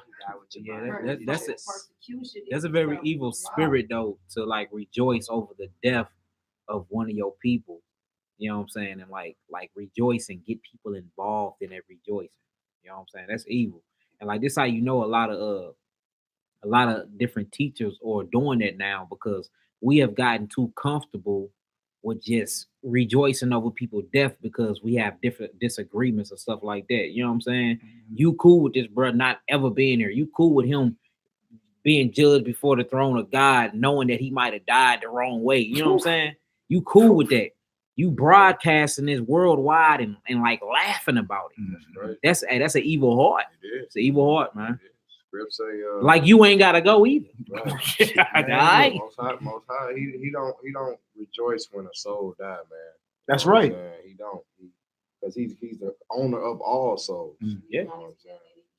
We just read it in the Peters yesterday. Yeah. He don't want none of our souls to perish. Right. He don't want that. He don't want none of our souls. You run around here like, yes, what kind of spirit you in, man? Got that, man. Knowing we all got to exit up out of here, some way, shape, form, or fashion. You feel me? And rarely is it in your sleep. You feel me? Usually it's violent. You feel me? Usually you succumb to either some type of disease or it's violence how you get up out of here. You know what I'm saying? So consider, man got shot in his head, domed in his head, and then hit 5 times in his body, man. You feel me? Got children left back here, fiance, feel me? Brother, mama, father. You know what I'm saying? That ain't nothing to rejoice over. Yeah. I seen some of the most brothers that supposed to been around for so long, 20 plus years, talking crap. I'm like, man, look, shut up with all that, man. I ain't trying to hear that. Scripture say, weep for the dead. And you need to consider because it's coming for you. Wow. 250,000 people die every 24 hours. 250,000 people die every day on this earth. Our ticket is up in there somewhere. That's something to consider. You understand? I pray I go being obedient. You feel me? However I go about it, I pray it's obedient, whether it's violent or it's just, my sleep or whatever. I pray last thing I was doing was obedient. I be trying to stay in prayer. I be trying to, get my brothers together, my sisters together. Love y'all, you dig? That's all I'm on. I'm not on none of that other stuff. You feel me? Because once death come knocking, that's it. Nobody had power to retain the spirit, man. Just read that yesterday. Yeah, exactly. Let that be a testimony for you. Like, you know what? My servant actually was being sincere around her. That's why like we've been doing these lessons every day, boy. Yeah. I've been on my good foot. Everything you ain't got can't go off. You you prepare for lessons every day. Well, all scriptures just be like phew, phew. Yep. But on my good foot lately, boy. You be at night praying every few hours at night. Boy, we ain't sleeping for real. Get up. Gotta pray. Mine been immersed in Yod A Y. Boy, I'm telling you. No time for the F stuff. Yeah. I just finish this off.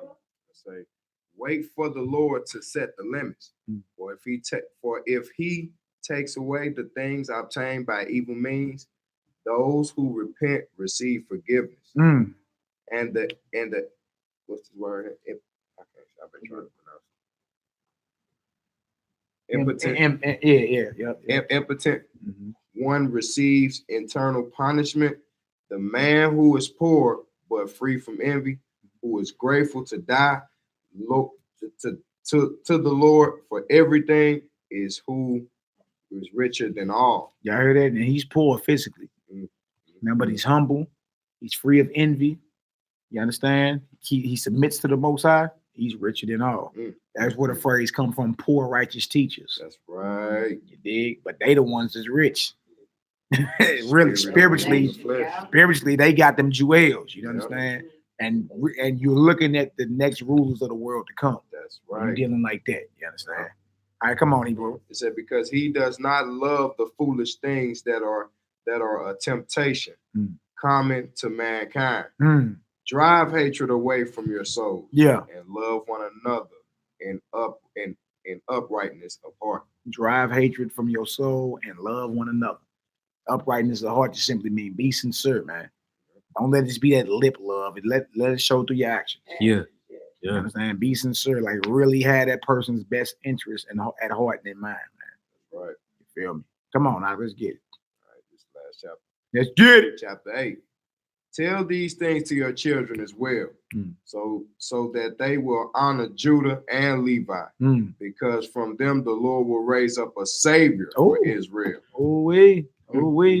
Now we know the priesthood, king and priest, Melchizedek, Messiah, king and priest. He's mentioned in every book, ain't he?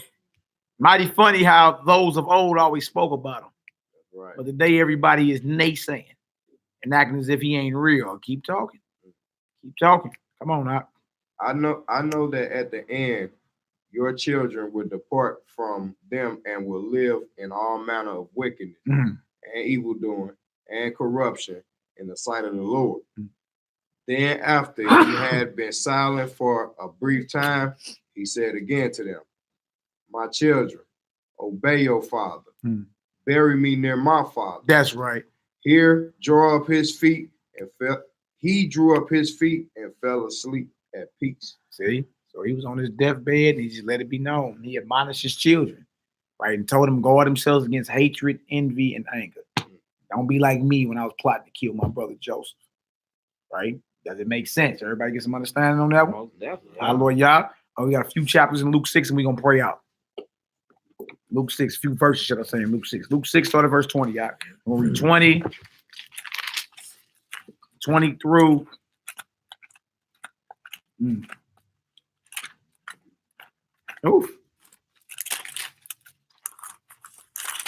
20 to 36. We're going to pray out. Right. That pollen in there, boy. Back on my sinus. See? But now too much mold and stuff in there. But now we just put it in its proper perspective. You feel me? He was talking about the nation, us loving one another as brothers, sisters. So now we can read love your enemies and it makes sense now. Absolutely. We ain't got to fall victim to that clan Christianity. Right. Yeah, it's not grievous. You can be like, oh, okay, let me sit back and read the words. You know what I'm saying? Because in your spirit, you be warned like, what that mean? I gotta love the clan. I gotta love it. You feel me? Yeah. Now we understand amongst each other because Isaiah said in chapter 52 of Isaiah, he said, I gave my cheeks to the smiters. Yep. You feel me? And who was smiting Isaiah? Was it Romans? Was it Philistines? Israelites. And one of these pseudepigrapha books is the Ascension of Isaiah. and he died, his people threw him in a log and sawed him in half. That's how Isaiah exited about this earth. The prophet Isaiah, Israelites, and he is Israelite, threw him in a log because they didn't want to hear the word he was saying. Threw him in a log and sawed him in half. And he was so in the spirit, he ain't even flinch. Yeah. So turning the other cheek amongst each other, just let it be known. Don't be so quick just to get on your people just because they may owe you $5 or, you feel me? Be willing to forgive your people, man. You understand? Be willing to forgive them. You can't treat like how we got mob mentality amongst each other, right? You owe the loan shark $200 or something. You ain't got it. He coming to kill you. We like that with each other. We're not supposed to be like that with one another. You know what I'm saying? That's just what it is, man. You got to learn to turn the other cheek. In this walk, you are going to be offended. That's right. Somebody's going to offend you. Right. You dig? And if every time somebody offends you, you get on one of them, come on, we'll be destroyed. You got to learn to say, you know what? Let me turn the other cheek on that one. You dig? And usually when you do that, the Most High put the spirit on that other person, and then they come back and apologize to you like, man, let's rap. Hey, You feel me? Let's rap, man. You know what I'm saying? Why? Because he can't sleep. You feel me? He having nightmares and all type of stuff. Because he did you wrong, man. Again, it ain't nothing but a strategy to war. You think it's being a chump sucker. You understand? You think that's about Darren, like loving Darren Wilson who killed Mike Brown. This ain't got nothing to do with that. Yeah. This ain't got nothing to do with that. We ain't talking about that. Right? We talking about ourselves. We gonna get ourselves together. Inside our own tribe. You dig? Because if we was together as a nation, that heathen would have never been able to ride in the midst of us and do him like that. We'd have been policing ourselves. He wouldn't even be allowed around us. What the hell you doing over here? Ain't straight got neighborhoods like that, sir. Yeah, whom seek ye? What you doing? Matter of fact, you ain't even allowed over here. What is you over here for? In Mexico, Yeah. it's certain hoods in Mexico, police wouldn't even dare ride through because they already know. You know what I'm saying? The Mexican you ain't finna arrest one of mine out there. Yeah, what you doing? Yeah. And we hold court amongst ourselves. Yeah. Because if you trip, when we was in captivity, we always held court amongst ourselves. We did. Even when we wasn't in Israel. When we were in captivity and scattered, this is the only captivity where we ain't together. Even when we was in ancient Babylon, man, we had our judges there, our own courts. You feel me? Now we hold court amongst ourselves. We don't need y'all around here. See, that brotherhood is the key to even destroying white supremacy. That's the name of the lesson tomorrow. So go even harder. Brotherhood. You feel me? Brotherhood is the key to destroying white supremacy and all. There would never been a Darren Wilson killing a Mike Brown. Never been a Daniel Pantaleo choking out Eric Gardner. There never been no heathen arresting Sandra Bland and found her hanging. If y'all was together, that's the blueprint, man. That's the blueprint. Now, when we gonna love one another? The quicker we do that, the quicker we get our power and these nations fall. That's what I'm about, revolution. I ain't about all that. As a matter of fact, revolution and solutions. I ain't about all that other stuff. You know what I'm saying? No justice, no peace. I'm not going, no, we march when it's time to go to war. That's what the scriptures say. And we marching and asking our oppressors for equal rights. For what? All y'all got to do is get together and witness the power of the creator manifest right in the midst of you. They be like, we ain't going over there. All of them ready to die for each other. we ain't going We over ain't there. going over there. That's straight up. Greater love have no man than this, that he laid down his life for his brothers. Hey, you got boy. That's the solution to all our problems. Yeah. Brotherhood, which includes the sisters. All in your spirit. Yeah. Yeah, them guys be like, man, we ain't going over there. All of them love each other, and all of them are ready to die for one another. So the fear of death is what? Off the table. And guess what you can't do with me? You can't control me. Can't control them. That's just one man. What about they got a whole nation of them like that? You mean to tell me it's 144,000 of them that's willing to ride? Like, oh man, we can't do nothing with that. That's why the masses fear this. That's why bootlicking Israelites fear this. That's why they keep throwing out the division and the hatred. Man, later for all that, man. Move towards your people. Hey, that's what it is. You know what I'm saying? That's a coon spirit. Right. That's that spirit the Pharisees had on them. They said, we have no king but Caesar. That's what the non-messianics was on. Like, this the king of the Yahudim right here. Now, our only king is Caesar. Right? Master Charlie, good white folk. That's the wrong spirit to be in, man. You man, let's start loving each other, man. Open up a dialogue with your people. It'd be good to see where you at with. Let's chop it up. Let's talk turkey. Yeah. What's going on around here? What you up to? What I've been doing lately, I've been chopping it up with all the brew. Yeah. I'm all for brew unity. Yes, all you for better it. be. I love my brotherhood, Yeah. man. Go ahead, Rob. On the FBI sabotage, the documentary about the FBI sabotage, you know what I'm talking about? Which one? Which When they was talking, every time they do talk about a black leader, one thing they feared the most was them getting everybody together. They could have been doing all kinds of whatever other things. One thing they feared is that if they can get them people together, that was a problem. And that's why when they do J. Edgar Hoover said, it's not going to be another black Messiah come up out of there, because if they knew somebody's trying to get them together, that's the problem. Yeah. That's the problem. Yeah. Well, That's the number one thing. yeah. Well, Makes sense. we're the new problem. We're here. the problem. Yeah, Makes because sense. that's all we promote is our brothers and sisters getting That's together, all we talking and about. we doing it under the spirit of the Creator. That's one Right. thing the Black Panthers didn't have. That's right. You feel me? So this is unstoppable. It don't matter if you hit us up here; it'll never stop. You feel me? They have an actual problem on their hands now, because you got brothers that are influential preaching unity and love. From every side, too. Oh, boy. wait, you like, whoa. Well, you got with the Black Panthers for the most part, like Huey P. When some of them wanted to like help out with them, at least in the movie. In the movie, Huey P. Newton was saying, he told them, he was like, look, organize amongst your own. You did. We got our own thing we doing. He did that in real life, too, though. He did. The one on Netflix, too. Huh? The one on Netflix. I think so. I ain't seen it. I used to have the actual movie. But Huey P. Newton did that in real life, too. Real life. There was a couple other people that came behind him where they was trying to like take over certain borders and stuff. Where, you know what I'm saying, I am a revolutionary. The cracker is treated just like the black man. You see some documentaries where because they was trying to gain more mass and land that they mingled amongst them a little taste. But for the most part, Black Panther was about black people. You know what I'm saying? They was, but they didn't have Yod Hey Wahe in it. Now picture a Black Messiah project with all Israelites. You feel me? Come on now. I'm talking about, you feel me? And that's a spiritual revolution. Hey. You know what I'm saying? Backed by prayer. Huh? So now, so we actually are petitioning the heavens before we even do anything. Yeah. Even go to war. Oh my God, boy, they fear that. That's scary. Because they understand that's how the power gets unlocked. You know what I'm saying? So we know our enemies are listening. Good. Yeah. Your worst nightmares come true. Yes. Yeah. And I ain't gonna lie. You've been over the past 2 years, I've been seeing like that division spirit.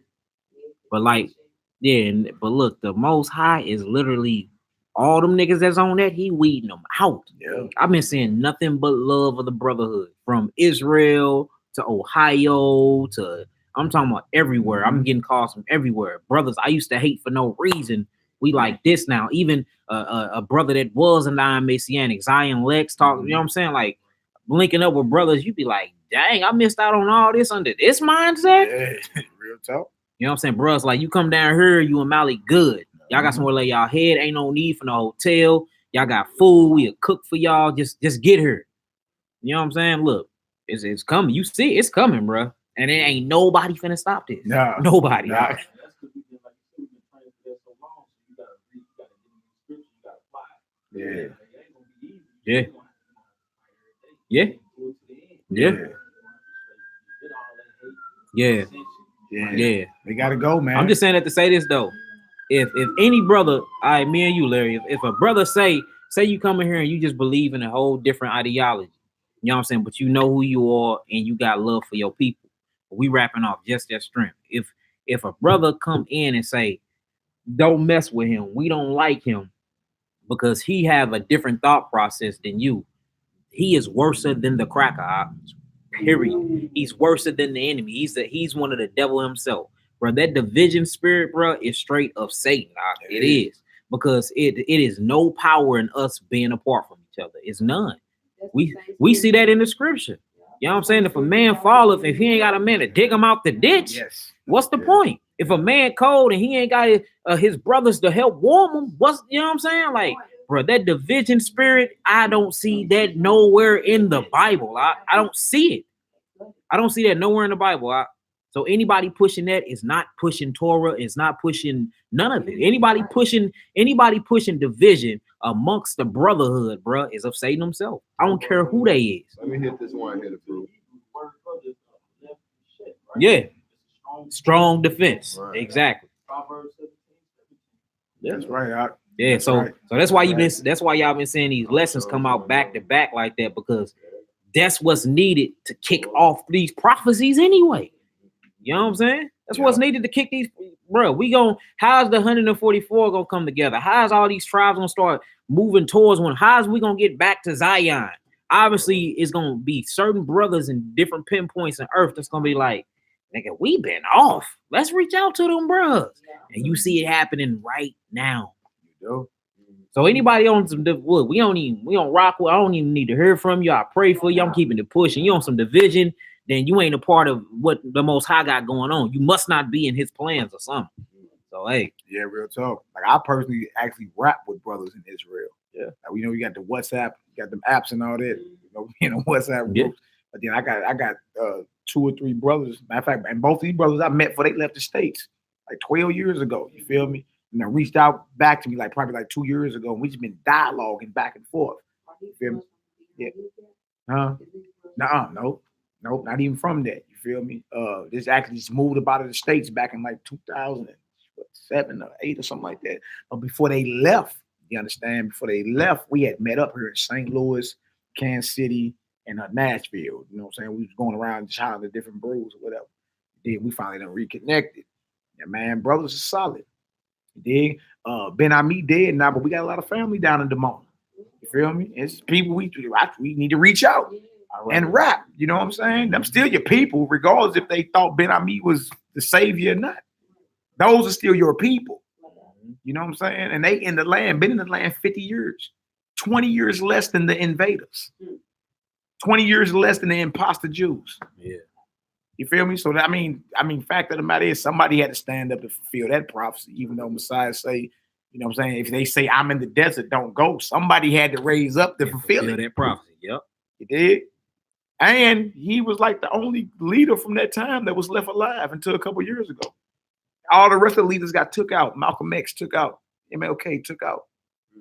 Fred Hampton took out. Huey P. Newton took out. If you was living in America in the late 60s, you'd have thought it was the end of America. You know what all was going on? J. Edgar Hoover declared war on everybody that even was close to uniting the people. Everybody got took out. You feel me? Khalid Muhammad took out. Man. The only leader of that time that was left preserved, and even though he was off for even hinting toward he was the Mashiach, you dig? Was Ben Ami out of Chicago that led Israelites to Israel back in the late 60s. And had you been living in the late 60s in America, you'd have thought the same thing.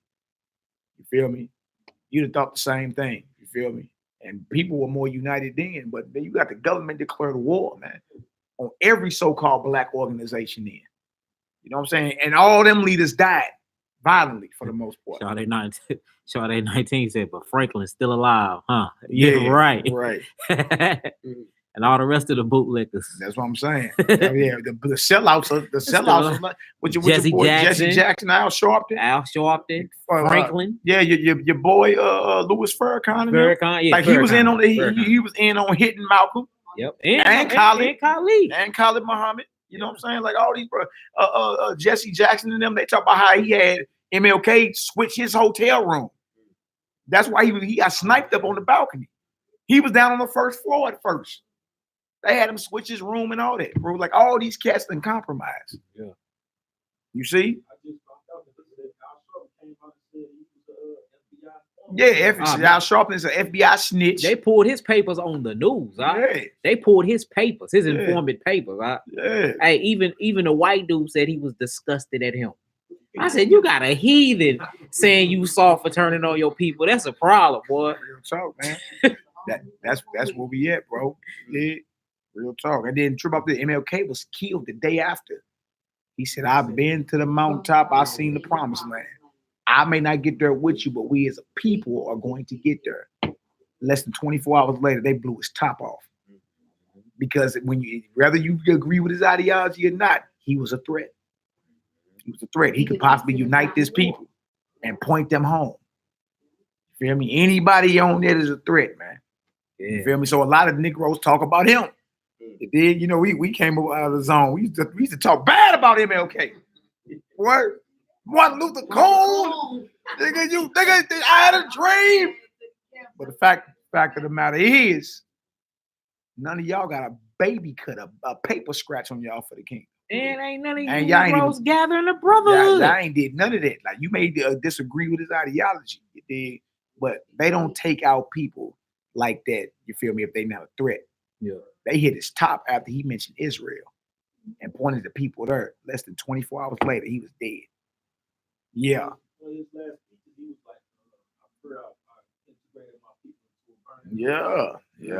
Yeah. We came up with a lesson called Keys to a Burning House off of that. Mm-hmm. Yeah. Real talk, bro. So consider. You understand? Consider what this thing is. Yeah, but like the Most High that we somewhat got what this truth is about. Somewhat. Yeah, I was just realizing that I was meditating the other day on what me and Big Bro been doing. I'm like, we finally starting to move into power because we get it that it's in the unity, it's in bringing the brothers together and then leading them to Zion. Yep. That's what this about. All that other stuff we've been getting taught for all these years, it's not right. Yeah. You know, it's not. Hey, trip off. It's not, and I'm not even talking about nobody. It's just the truth. Yeah. It is, man. Yeah. Than walking it. You're saying it, but you're doing it. It's transforming your heart. Yeah. Like, I'm talking about brothers I used to hate for no reason. You know what I'm saying? No, it's all love over there. You know what I'm saying? No, hey, One West love. I love you, bro. Y'all doing the work. Regardless on y'all doing the work. Like I can't knock you. You doing the work, brother. Yeah. They killer for him. Nah, man. Hey, how can we ever as a people get to Zion with that type of mindset? Straight up, man. Well, we be killing each other on the way there, man. Never make it to that deal. Real talk, man. Yeah. All right, come on, let's finish this off. But after this, we praying out. It's the next prayer hour anyway. All right, what we at? Luke 6, start at verse 24. This is it. Book of Luke, chapter 6, verse 20. It says, and he lifted up his eyes on his disciples and said, blessed be ye poor, for yours is the kingdom of Elohim. That's right. Blessed are ye that hunger now, for ye shall be filled. Blessed are ye that weep now, for ye shall laugh. Blessed are ye when men shall hate you, and when they shall separate you from their company, and shall reproach you, and cast out your name as evil for the Son of Man's sake. Rejoice ye in that day, and leap for joy. And do what? And leap for joy. For behold, your reward is great in Hashemayim. In heaven, right? Go ahead. For in the like manner did their fathers unto the prophets. So who we talking about here? Who fathers did what to who prophets, or what prophets? That's the key into before we get into love your enemies. Luke 6:27. Go back up to verse 20. Yeah. Who were the fathers and what did they do to the prophets? You talking about Israelites persecuting their own prophets that the Most High sent them. Knows he said those that separate you, right? He said we are blessed if those that's coming at us and separating us from their company, because we promoting gathering under Messiah, right? He said leap for joy. Your reward is great in heaven. Every real man, every real prophet of the Most High was persecuted. You dig? And if you're being persecuted for doing what's right, you're supposed to rejoice. You're supposed to rejoice. That's a blessing. For so did their fathers. Who? What fathers persecuted who? What prophets? Who? You got to be talking about the nation of Israel persecuting their own prophets that the Creator sent them. Right at that time, he's speaking to Israelites. Yeah, about the situation. Exactly. There's only Israelites in the crowd. What are we talking about? All right, come on now. Woe unto you that are full, for ye shall be hungry, for you shall hunger. Woe unto you that laugh now, for ye shall mourn and weep. Woe unto you when all men shall speak well of you. Wow. For so did their fathers to the false prophets. What fathers did what to what false prophets? They speak well of the false prophets. See that? So woe unto you if you got it good now, right? In other words, there's a changing of the guard coming. There's a power shift coming. That's right. That's what's happening. You know, the last shall be first, right? All right, so now we know he's talking to Israel about Israel. All right, whether it's about being a real prophet or a false prophet. There are no Arab prophets. There are no white man prophets. There are no Chinese prophets. Right. Every prophet in this Bible was an Israelite, right? Or was from the chosen line of Adam, which eventually came to Israelites. Yeah. You know, every prophet in this Bible come from that chosen line, going back to Adam. And through Abraham, Isaac, Jacob, 12 tribes, prophets, Isaiah, Jeremiah, Nehemiah, Ezra, the Messiah, the disciples. You talking about all Israelites, man. So now we got the proper context when we read, right? Yeah. Hold on to that as we keep reading. All right, go ahead. But I say unto you, which hear, love your enemy. Who we talking about? Our people. Love the enemy because we become enemies amongst ourselves. Yes. Right? The key is so did their fathers to the prophets. Once you identify the fathers and once you identify the prophets, you see you're talking about the nation of Israel. So when he said, I say unto you, love your enemies, right? Because your enemies that become they of your own household, Matthew 10, 36 to 38. Yep. See? This is about Israel. It ain't about nobody. It's about Israel. All right, go ahead. Do good to them which hate you. Do good to them that hate you. Wait. Now it makes sense. Gotta love your own. And that's a challenge, ain't it? It did. That's a challenge, but it's crazy because you're so quick to forgive your oppressor.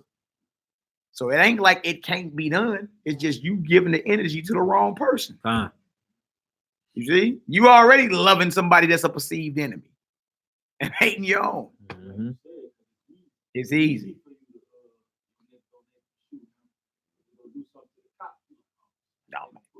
Yeah, they organized. I better second guess this. Yeah. Now go ahead. 28. Bless them that curse you. Come on. And pray for them which despitefully use you. That's where I got this from, sis. You know what I'm saying? Love those that hate you. You know what I'm saying? Bless those that curse you. Pray for them that despitefully use you. Feel me? You actually heal quicker. You understand? And that's spiritual strategy for spiritual war. Yes, yes, it is. Yes. That puts you in scripture because now every time you want to do wicked to another Israelite, you got to think now that's the child of God. Hey, regardless if he off or not. Yeah. Regardless if he off or not, huh? Yeah. Regardless if he's in the truth or not, or regardless if his doctrine is off or not, you just gotta love that, bro. You a chosen nation, a royal priesthood. He said that to all of us. That wasn't just separate ones that knew who they was, or for ones that did believe that Joseph was the father, which, you know what I'm saying, which we don't even believe that. But he was talking to all of us. Look, right there, there's no division. That's your brother. You must love him, reach out to him. If he off, look, bring him aboard. Even if y'all don't see eye and eye, hey, look, y'all will see eye and eye in that day. But hey, we gotta get home. We can't get home fighting amongst one another. Period. Right. And if anybody's on that spirit, we need to be looking past them, flat out. Man, this is beautiful. All right, come on, let's finish it off. Verse 29. And unto him that smiteth thee on the one cheek, offer also the other. Yeah, we gotta learn to look past offenses and all that with each other, because you're gonna have it. Again, it's a challenge to love one another. Somebody gonna do something that's not gonna sit quite well with you, right? Sisters, your brothers, or even brother and sister, whatever. You gotta learn to let certain things slide, man. Right? Don't be so consumed that just, you know, everybody eye for an eye, the nation to be destroyed. Because we all done did something worthy of death, and we all done did something that need to get judged. You ain't around this deal flawless. Stop it. We all know he ain't. You know what I'm saying? You know you ain't. You be looking in the mirror, you be like, man, I was off with that. I went off. Let me get myself together. I have that conversation a lot with myself. All right, go ahead. And him that taketh away thy cloak, forbid not to take thy coat also. Give to every man that asketh of thee. And of him that taketh away thy goods, ask them not again. And as ye would that man should do to you, do ye also to them likewise. In other words, be ready to forgive your people, man. You feel me? Brothers will drag you in the court, sue you, do all type of stuff. You know what I'm saying? Baby mama throw you on child support. It's the system, man. You know, it's easy to get mad at her. If it wouldn't have been like this if you just, man, look, that's the system. You dig? I ain't gonna get nowhere hating you, man. That's the system. You dig? And yeah, you went and took advantage of the system, and I'm at war with the system, but I can't hate you. I'm commanded to love you. God. You feel me? I may not be able to talk to you for a while because it may go left field, but I'm still commanded to love you and pray for you. Right? That's what the Messiah is saying. Be prepared to do that, man, because you already doing it with the police. So it ain't like it can't be done. You already act like that. Police park you. You forgive about it. The one brother, man, just got shot up by the police, paralyzed, lived. That brother lived, but he paralyzed. Just about 3 weeks ago, police clapped him up. You feel me? As soon as they interviewed him, man, I forgive him. You like, dang. Had there been a brother, it would have been no forgiveness. Been no forgiveness. I think so. Was it Amazon? Random old white man. Okay, yeah. Yeah, that's what it was. That's what it was. Yeah, it was some random heathen just out the gate for gate. Talk about psychological warfare. So you can't say that you don't got the. I'm just saying, it ain't like you don't have the capability to forgive your own because you're doing it with the other nations. Yeah, this heathen that clapped you up because you parked in the wrong spot. Yeah. Verse 32. For if we love them which love you, what thank ye what thank have ye? What thanks do you have? You only love those that love you, right? You only love those that love you. Meanwhile, the Most High allowed a rain to descend on the righteous and the wicked. Ooh. He allowed a sun to come out, and the righteous and the wicked benefit from the sun. Ooh. That's a dagger. That's a characteristic of the Most High. That's a dagger. Right? The sun is gonna come out on you, law-abiding Israelites. Straight up, and it's a dagger. They come out on the wicked too. Hey, they benefited from that too, huh? Yeah. Boy. So what you mean? He's teaching us how to operate in the spirit. We talking about a higher level of consciousness, man. Yeah.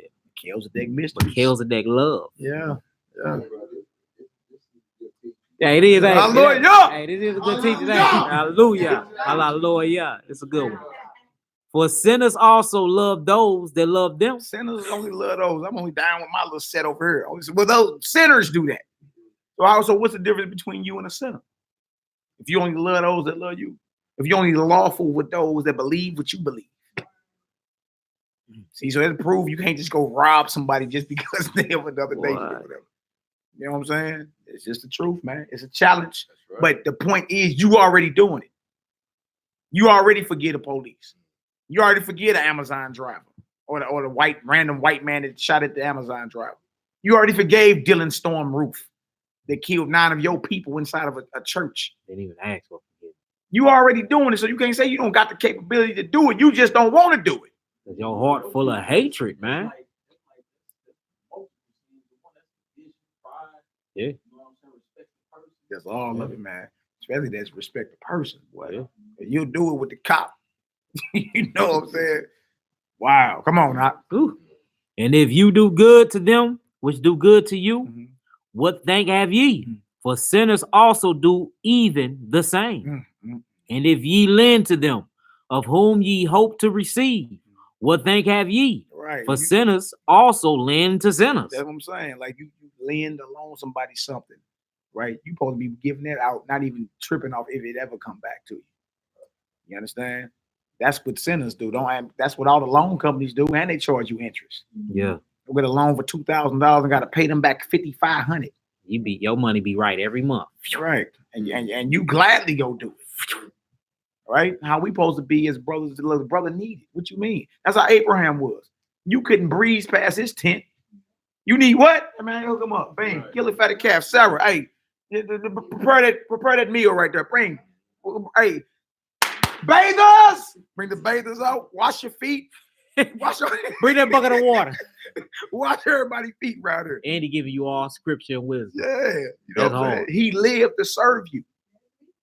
That's how we supposed to be, man. You feel me? He ain't giving nothing away, hoping to get it back. Man, the Most High doubled up his blessings in the back of him. Ooh. No matter all he gave away, the Most High doubled them up. That's why he was rich, because he wasn't stingy with his. He kept that energy flowing out. Yeah, that's right. He kept the spirit flowing. You dig? What you need, got it. Give it to him. He lived to bless others, and because he did that, the Most High doubled him up with many more blessings. Right. That's how we supposed to be. So if you loan a brother something, give it to him. Don't even hope to get it back. Notice you're gonna get more because you're a giver. Yeah. Yeah. To receive as much again. Verse 35. But love ye your enemies and do good and lend, hoping for nothing again. That's right. And your reward shall be great, and ye shall be the children of the highest. Do you hear that? Who don't want that? I want to be called the children of the Most High. Yeah. I want my reward to be great. You feel me? So again, man, you just here to bless others. Keep the energy flowing. Don't stop it up by being a hoarder. You feel me, man? You know how many homeless people out there? It wouldn't even be no homeless folk. That's right, Poppy. Stop being stingy. Yeah. Come on now. For he is kind unto the unthankful. Wow. And to the evil. Wow. Be ye therefore merciful, as your Father also is merciful. That's it right there. So I pray everybody got some understanding. Yeah, most definitely. If y'all got some understanding, throw a 7 up in the chat. Y'all see this is all about getting rid of y'all throw a 7 up. Yeah. It's all about getting rid of them evil spirits of anger. You understand? Hatred and all that. And we still ain't even got down to the hatred Saul had for David. That'll be in part 3. Which is all good. We just keep it rolling. Hey man, this will be a whole series. Standing lesson. I know y'all, man. Beautiful, man. That's what it's about, y'all. Love your creator, love his people. You understand? Right. And get this nation together. Heal this nation, man. That's what we're supposed to do. Allah, Lord, Messiah already handled this business. He on the right hand of the Father. What you gonna do? Love each other and get back to Zion. That's right, man. That's right, man. Put your heart and affection back home. Who the hell get locked up and don't think about going home? And then be locked up banging amongst each other. Yeah, man. Come on, man. We got to do better than that. All right. Everybody got some understanding. Let's go ahead and face Zion. Let's face Jerusalem. Let's pray out. The heavens are open. The heavens are open. It's 3rd hour in Jerusalem. It's between 8 o'clock and 9 o'clock over there. If you read Acts 2nd chapter, the heavens were open. The heavens are open. You feel me? The set apart spirit, you dig, was manifest. Boy, that's an excellent lesson. Hallelujah. All praises, all glory, all honor to the Most High, owner, creator, and possessor of all things. I love all y'all. Hey, straight up. Even if you got a problem with me, tell them I love them. Tell them I love them.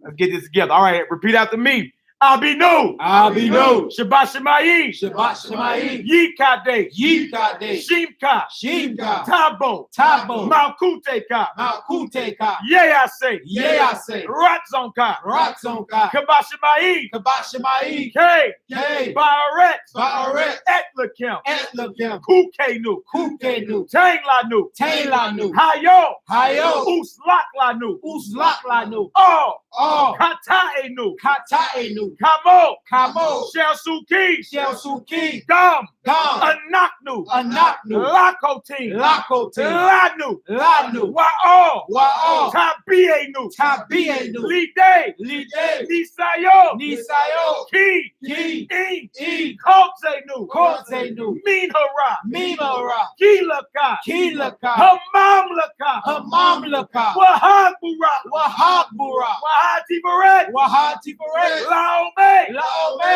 Olami. Olami. Amen. Amen. Hallelujah. Hallelujah. Hallelujah. Hallelujah. Hallelujah. Hallelujah. Praise the mighty Yah. Yahoo! Yahoo! Let's get it done, man. All praises, glory now to the Most High, man. All praises, glory now to the Most High. To the next time, family, y'all willing, we go live tomorrow around noon Central Standard Time. You dig? Love your creator, love his people, and let's get it done. Yo. Thank y'all for coming on out tonight. For everybody that's here locally, you know. Hey man, like this video, man. And let's keep it going. Share it. This video should have way more likes than this, man. Let's keep it going. Let's keep it going. Y'all got Hey, Shabbat Shalom, family. Love y'all. Indeed, the we truth. greatly appreciate it. All praise, It's all Lord, good. yeah. Love with it, nephew. Peace.